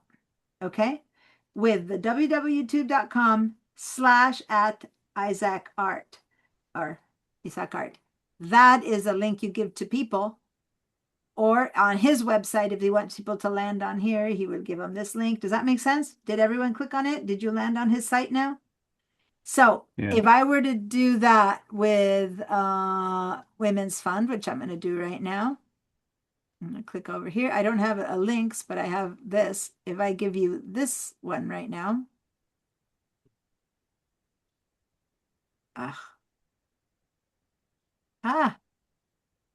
Let me just copy that link. I'm going to put that in the chat right now. So that's how you'll get to the Women's Fund. And this here is how you're going to get to Sasha's. Okay, so see how those are links? The first ones were handles. You have to type them in, right? Which is like, okay, let me go and type this and not make a mistake. Maybe I wrote Women Fund and I don't get, or if I want Women's Funding Santa Barbara, I won't get there, right? Versus give them a link and they'll land on your site. So this is how you would write the address to your channel. Okay. Let me go back to Isaac's. 1 second. Let me finish with this, Bob, and I'll get to your answer. Oh, no, it's okay. So then here it tells me where it's from and when I started it, 2007. For some people, that might be important to know if you have some standing or not and how long you've been doing this or whatever, right? And then it tells me how many subscribers, how many videos, and whoa, 3 million views. So now, Isaac, I want the story of what's that video that you got 3 million views on, please? And which one is it? I'm not seeing it here.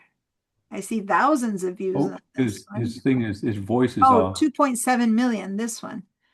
Oh, your voice is off. It's this one. Mazda Ferrari concept with rotary sound. 18 years ago. It's actually a very interesting story because I was filming with a little point and shoot camera, and I mean the quality is horrible. I think it was my first video digital camera, and this was a press event for 8 journalists, the top journalists in the US, and I went representing an Australian magazine. And they had, I think you can see in the video, they had a Porsche 911 with cameras mounted on it, like right ahead of the car. They had helicopters. Mazda was filming this amazing video, right? And they also had an embargo, which means that you cannot publish it until certain date. And I published it right on the embargo time, at the same time as Mazda published their official video. But the Mazda official video had music over it. You couldn't hear the engine.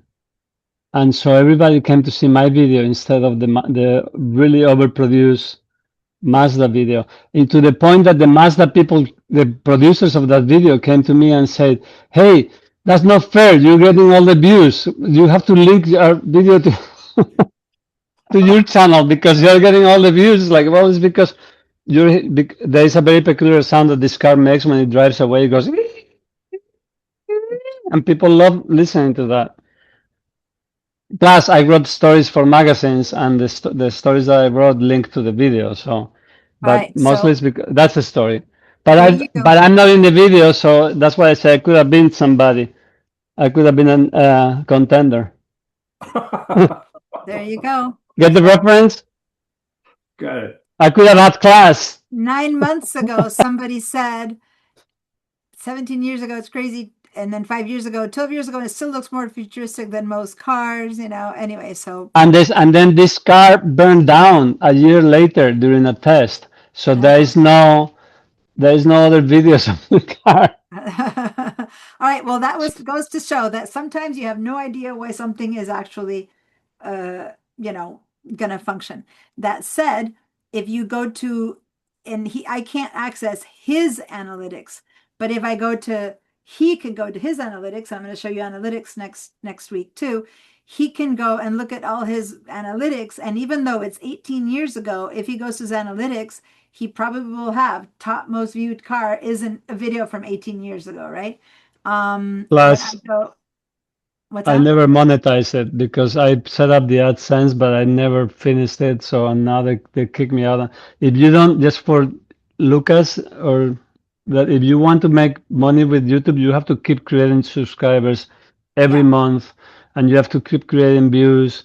And so even me with this 22.7 million video, I cannot do it. I cannot monetize YouTube unless I'm working on it full time. Yeah. So thank you for sharing that. Yeah. Wow. Cool. Guys, let me, I forgot to give you your second break. It doesn't matter. Sorry. Let's do this. Can we do just a 5-minute back and forth because I need a restroom break. Can we do a really quick one and come back? I want to show you a few more things. I want to get us more ready and set up to really get like hands-on next week. Remember, I told you that today is a discovery understanding, and then next week we want to work, right? So 5 minutes, is that a good one? Sure, Yeah. sure. Okay. What time is it? 6:54. Let's be back at 7, okay? Sorry, it's 5:54. Let's be back at 6, I mean. See you in 5.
All right.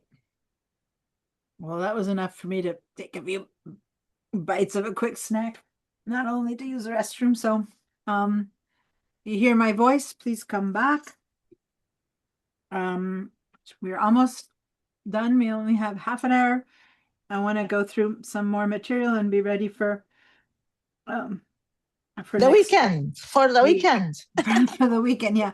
But Yes. I mean, to be ready for normally this is an 8-hour class, and the first part is all this, and then we all have lunch and we come back. We all start working on the channels, right? This time I we're see. gonna take a week before we start working on our channels, but that gives So you is it time the to following collect Friday? It is the following Friday Friday, only? same Okay. time next Friday. Thank you. Thank you.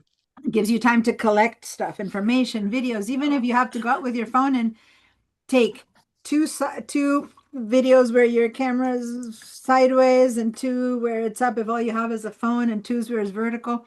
Just have some material that you can use, right? To now be able to post it on a fake website or a real one, whichever it might be. And are you going to have the recording on the link on the email, or do we have to access it differently? So because I missed Yeah, some of the people who stuff have I want to classes that listen. are people who have multiple day classes, I teach them how to go get the handouts. You guys are only going to have 1 week. I'm going to email you the recording for this, so it won't be Thank ready you. till tomorrow. In fact, because I'm busy tonight, because I'm actually going to Zach's house for movie night. That's good. Enjoy. I'm in know. my grandchildren's house, and my Good. daughter. Yeah. So But the video takes a 4-hour video takes a long time to process. So by tomorrow, I'll send you the link to the recording. But wonderful. most importantly, I'll send you the link, and this is what I'll send you the link to, which is the presentation. Because Okay. I would really like if you guys go through the presentation so that we can do less talking next time and more doing. Let me show you a little bit more right now. Hold on, can I present the, and then I'll go back into, whoops. Where were we? We were talking about viewer engagement, so about here, the first 30 seconds. Let me do a little bit more of this to show you what you can, God, I messed up my keyboard. I never in my life eat over my keyboard, and I just did. That was the worst. Okay.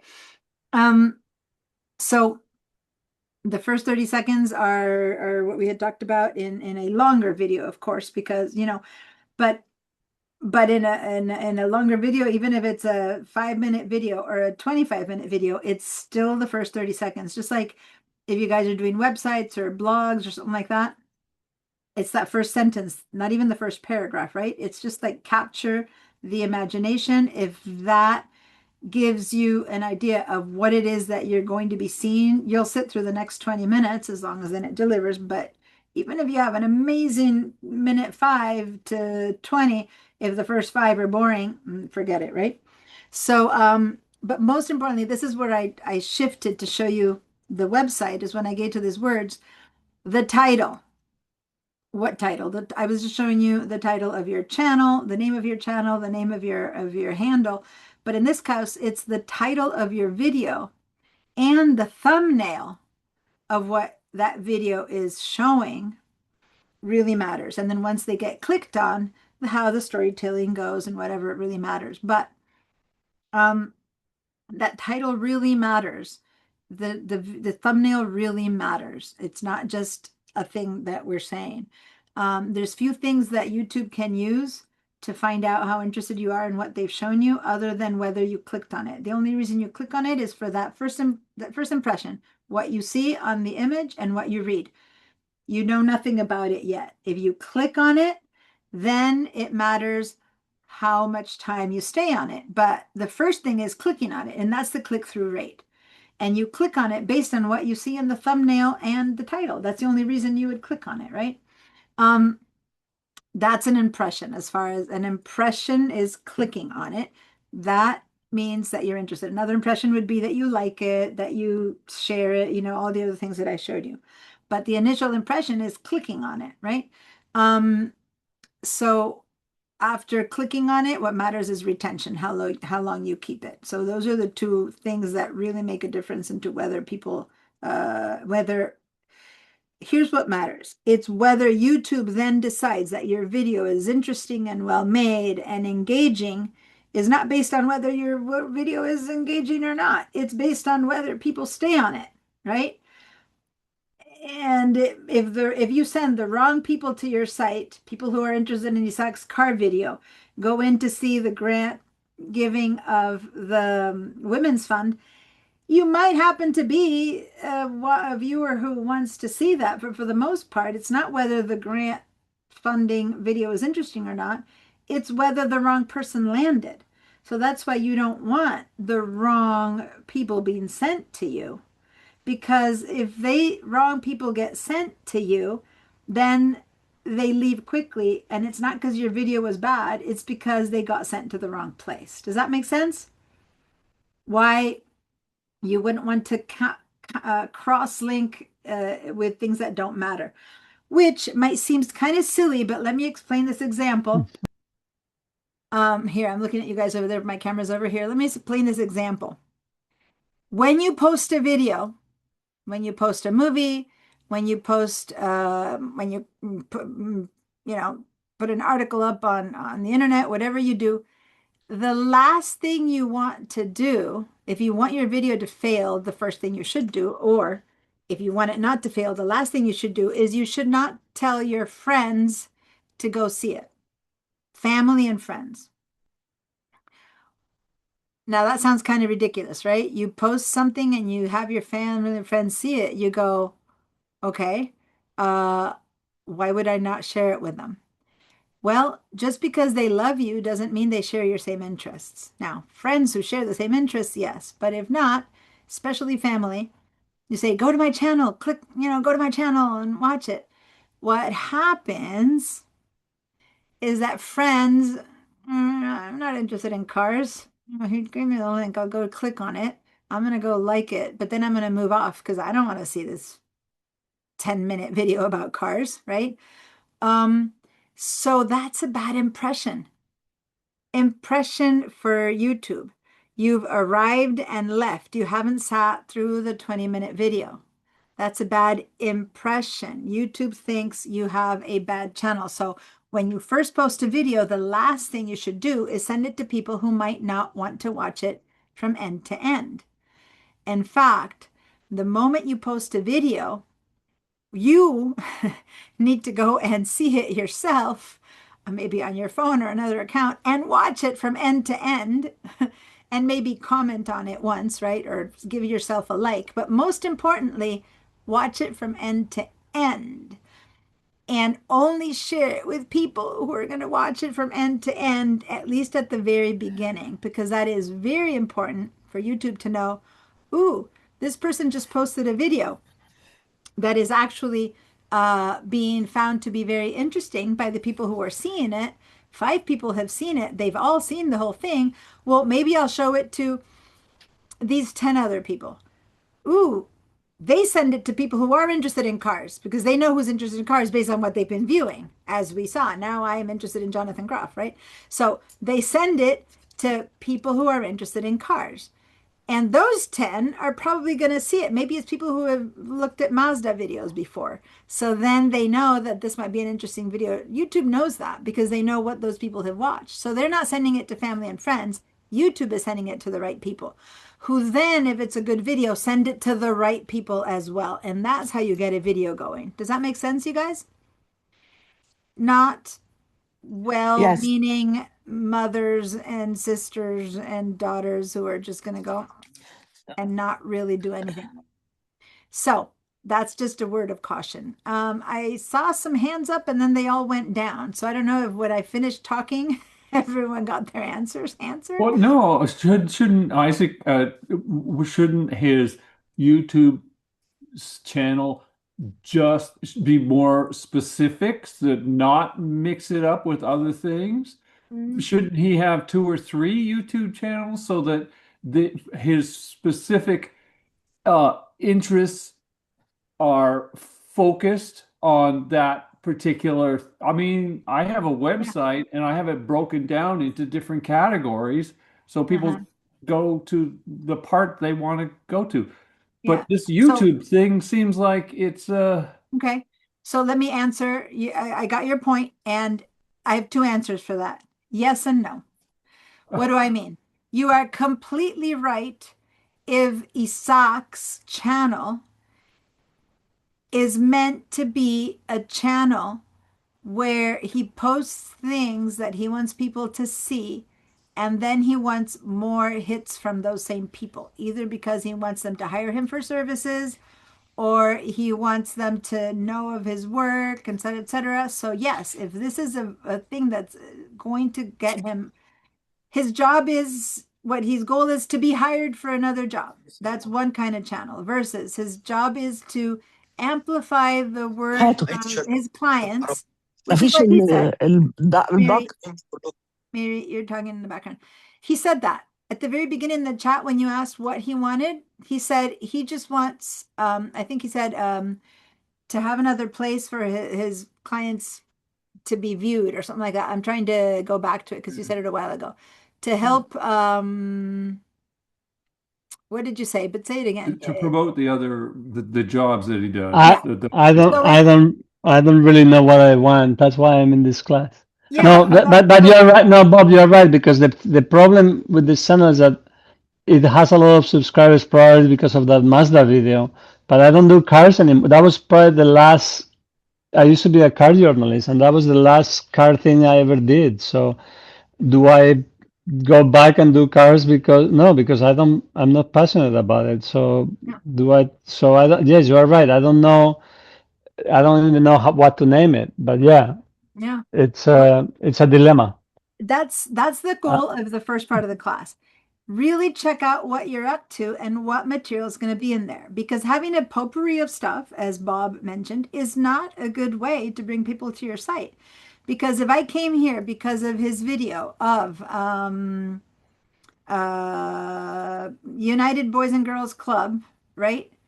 It is so different from watching the Viper racetrack or Mazda, right? And people who came because of Mazda are not going to be, let's just say, stereotypically, probably interested in the PSA for Boys and Girl Clubs. At least not when you're in the middle of watching videos of cars. You probably want to keep watching videos of cars, even if that person is the director and the CEO of the Boys and Girls Club. What I'm trying to say is that's not the person that you're trying to engage. The person who arrived here because of Enrique Hernandez, pioneer and poet, is not the same one who's want to be entered in the Council of Alcoholism. On the other hand, if they know that this is a person who all he did was publish, his main thing was to publish things about cars, they might know of him. So this is related.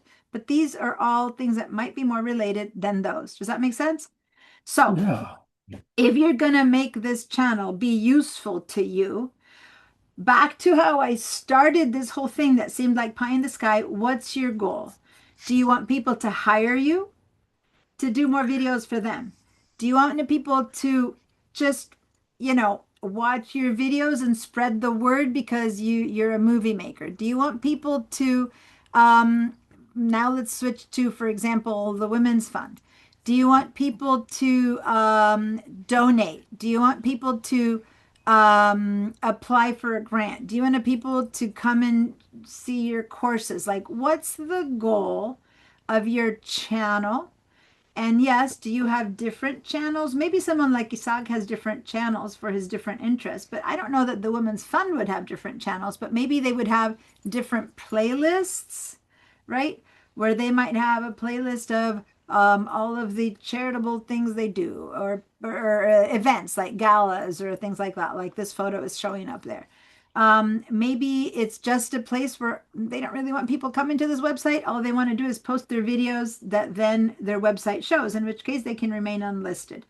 Maybe it's to make a point of showing the work that they're doing right now, which seems to be what these videos are all about, right? So if so, then how do you introduce yourself? What do you do at the top? And then how relatable are the videos that you're posting? I don't think that these aren't relatable, but it's important to maybe create a priority list of things that you want people to see. So if I land on her site, that's my 15-minute alarm. So we have 15 more minutes. If I go to her videos, to her, I keep saying her because Carrie is here, but the company's videos, the organization's videos. Then when I go, first of all, I never even mentioned it, but the impression of your banner is really important. This banner either tells me that you are some high society, whatever kind of thing, or it tells me that this is maybe a fundraising site in the sense that, you know what I mean? Yeah. You're showing me an amazing photo of a gorgeous place, which if I wasn't in Santa Barbara, I might think you're, on the It is in Santa Barbara. Riviera. It looks like it. Yeah. Yeah. So Beach. is this photo representative of your channel? If this channel is a channel that you're posting stuff that if people read, they go, wow, this is amazing. Let me donate to them. That might be the right banner photo. But if this banner photo, if the site is about showing the plight of the homeless, then maybe you need to have a different banner. It depends on what you want your channel to be about. Mary, I'm going to mute you because there's noises behind you. So again, the original question, how I started this whole thing with, and that Isaac Cassell said, well, I'm not sure. It's the hardest part. The first conversation we had is the hardest one to define. And then you guys have a week to work with it. Like, what is my passion? Lucas was saying, I need to figure out what I'm going to post. Guess what? That's the most important question that you can answer to yourself, because then you model your channel after that important question.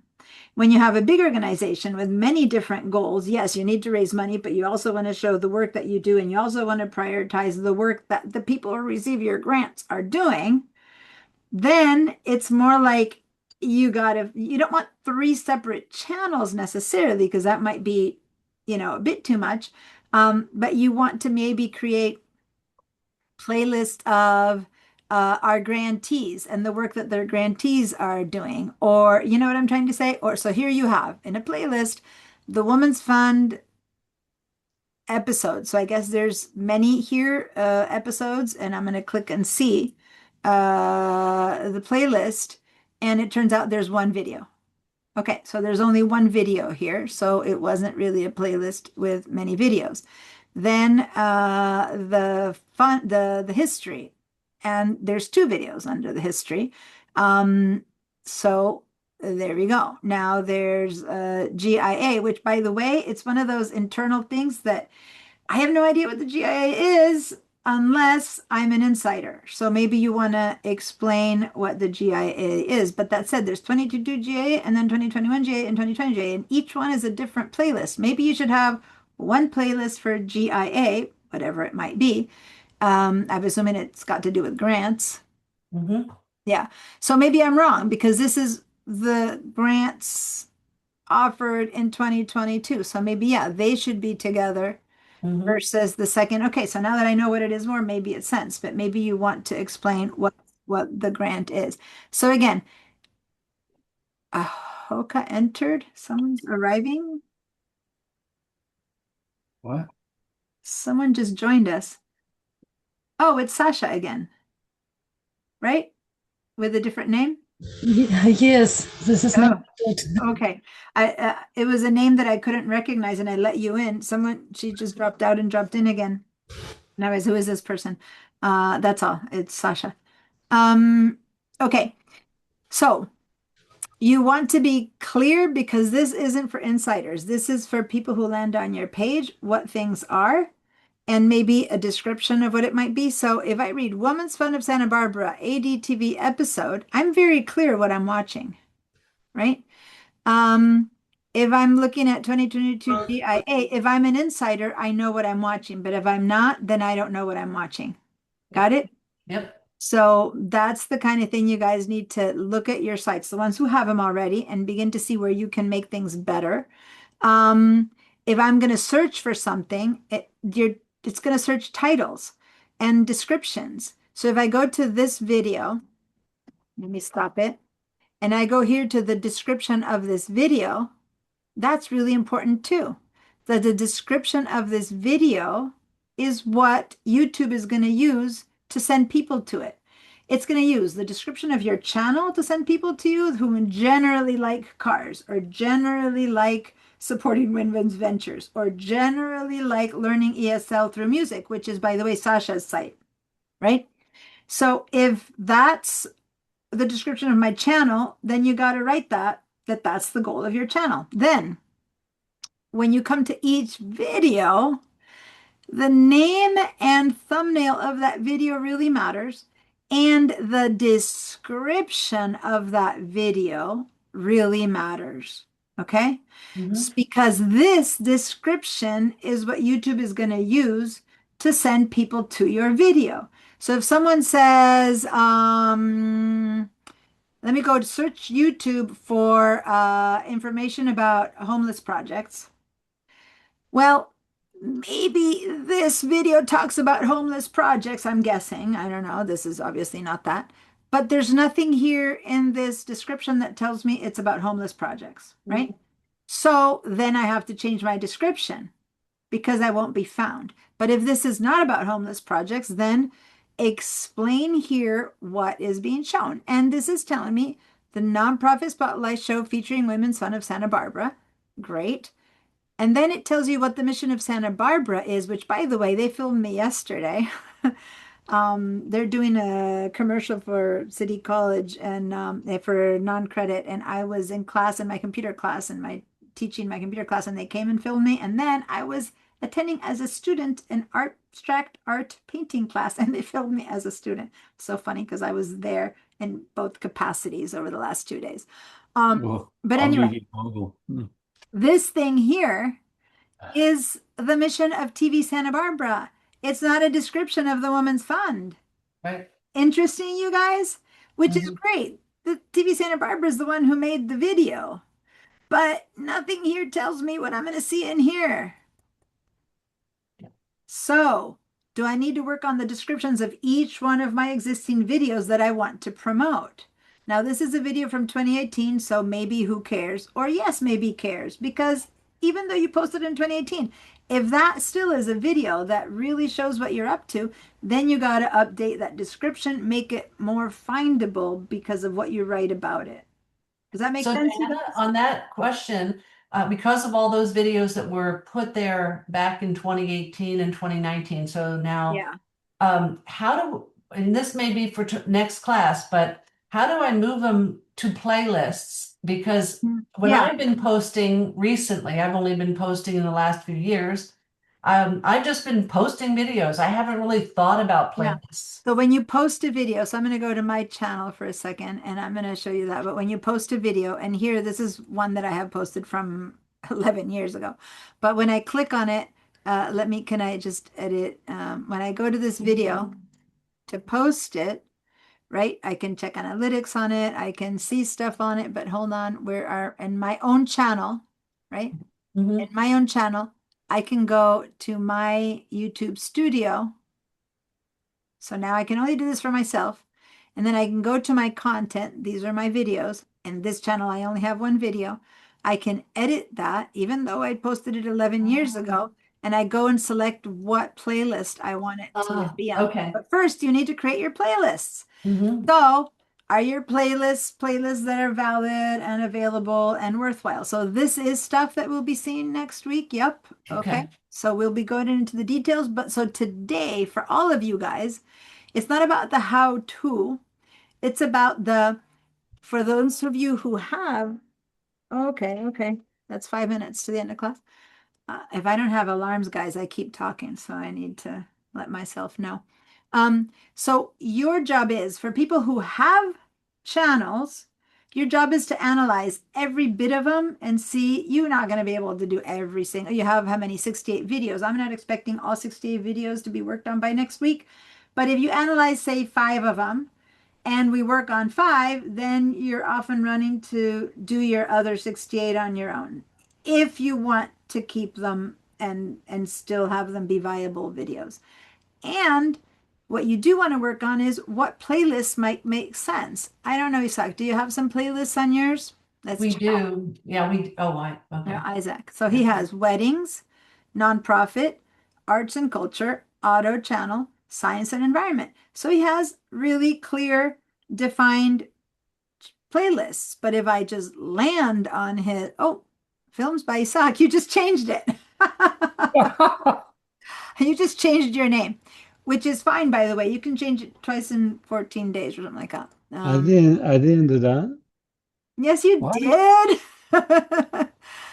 This used to be his name, full-on name with the full-on 4 names and 10 names that all of us from, Spanish-speaking inheritance have. And now it says films by Isaac. Okay, pretty clear, right?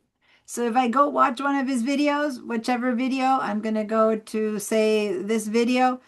And now, oh, that's interesting. That isn't even your video. You are linking to someone else's video. Isaac No, works for Brown. that's my video, but it's not. But I thought But you you clicked must have on. linked to their post.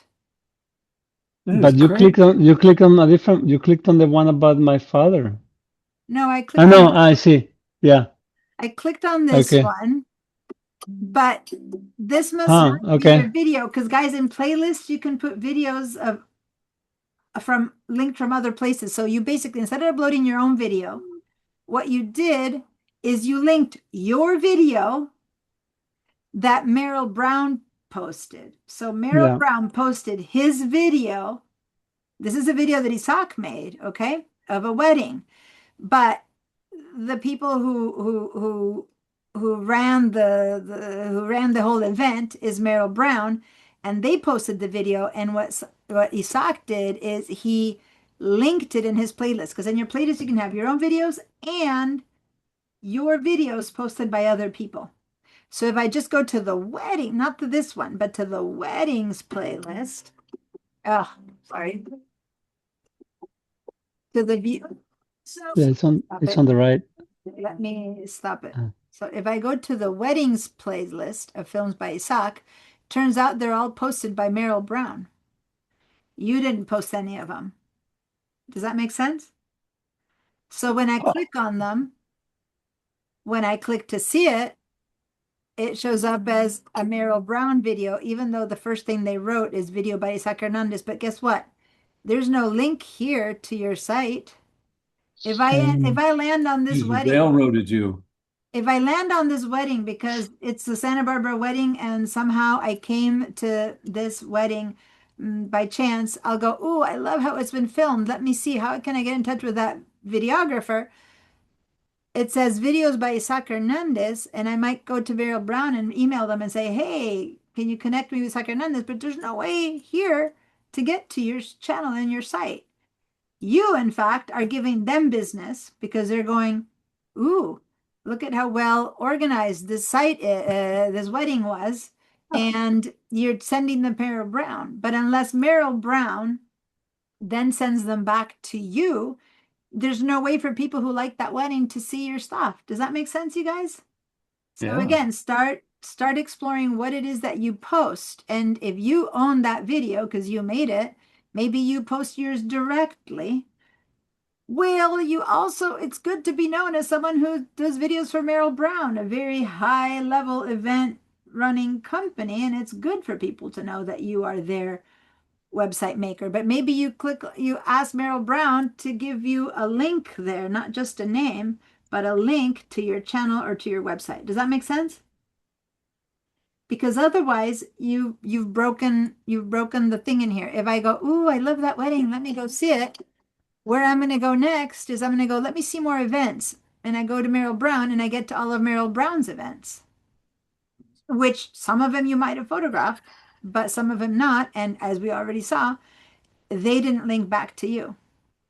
So if you Yeah, link but to them, sometimes don't you sell rights to your work and you don't get to own them anymore? That Merrill Brown gets to own them? yeah, but if you're the photographer, and I No, believe this. I know in Isaac, you still have the right to put him in as promotion unless you photograph someone who's a celebrity that's so important that they've told you to sign off on being able to post him by yourself, right?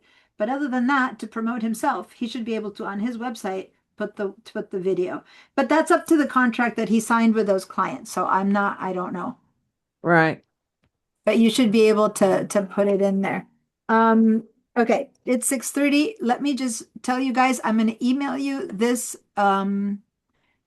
this PowerPoint. It's got a lot more information about how, who, how come, all that kind of stuff, impressions, how important they are, shorts, difference. So live streaming. And then I'm going to stop it there. And then when we start with create your channel, that's what we're going to do next week. Okay.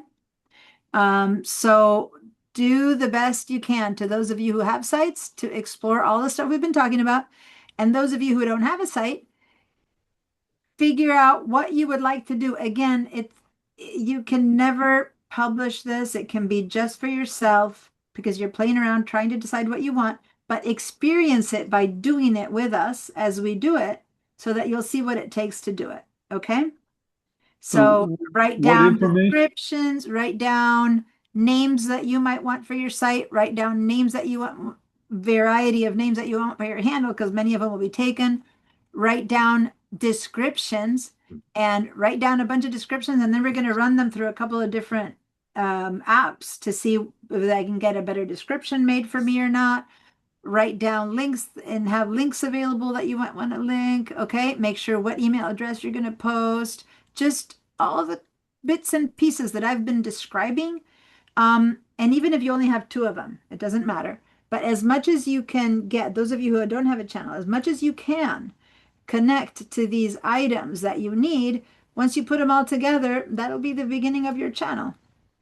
If you don't have any videos, film some videos of the flowers and, at Alice Keck Park and bring them in and upload those, right? Let's have something to upload and be ready to just work by putting as much as you want and you can into your channel next week. Okay, I'll try to answer all your questions when we get to class that day, but you got work and I'll see you at 2:30 next Friday.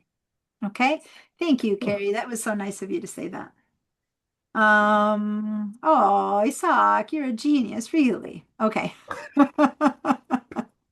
All right, I'll see you soon, Isaac, and everyone else. I'll see you next week. And some of you, I'll see you on Monday for my other classes that you're in, and which is Dorothy and Bob and Thomas. And nice to see you again, Thomas. It's been a while. I haven't talked with you at all today in class, Thomas. Next class, we're making a channel. You got to talk. Today, you've been the quiet observer, but I want you to talk because I know you have a lot that you're up to. He's got a lot he's up to, and I want to see that.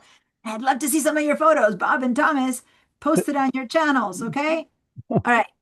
Thank you, everyone. Bye, guys. Thank you. Have a good weekend. Bye. Have a great weekend. Yeah. Have a good weekend. Great. Great weekend.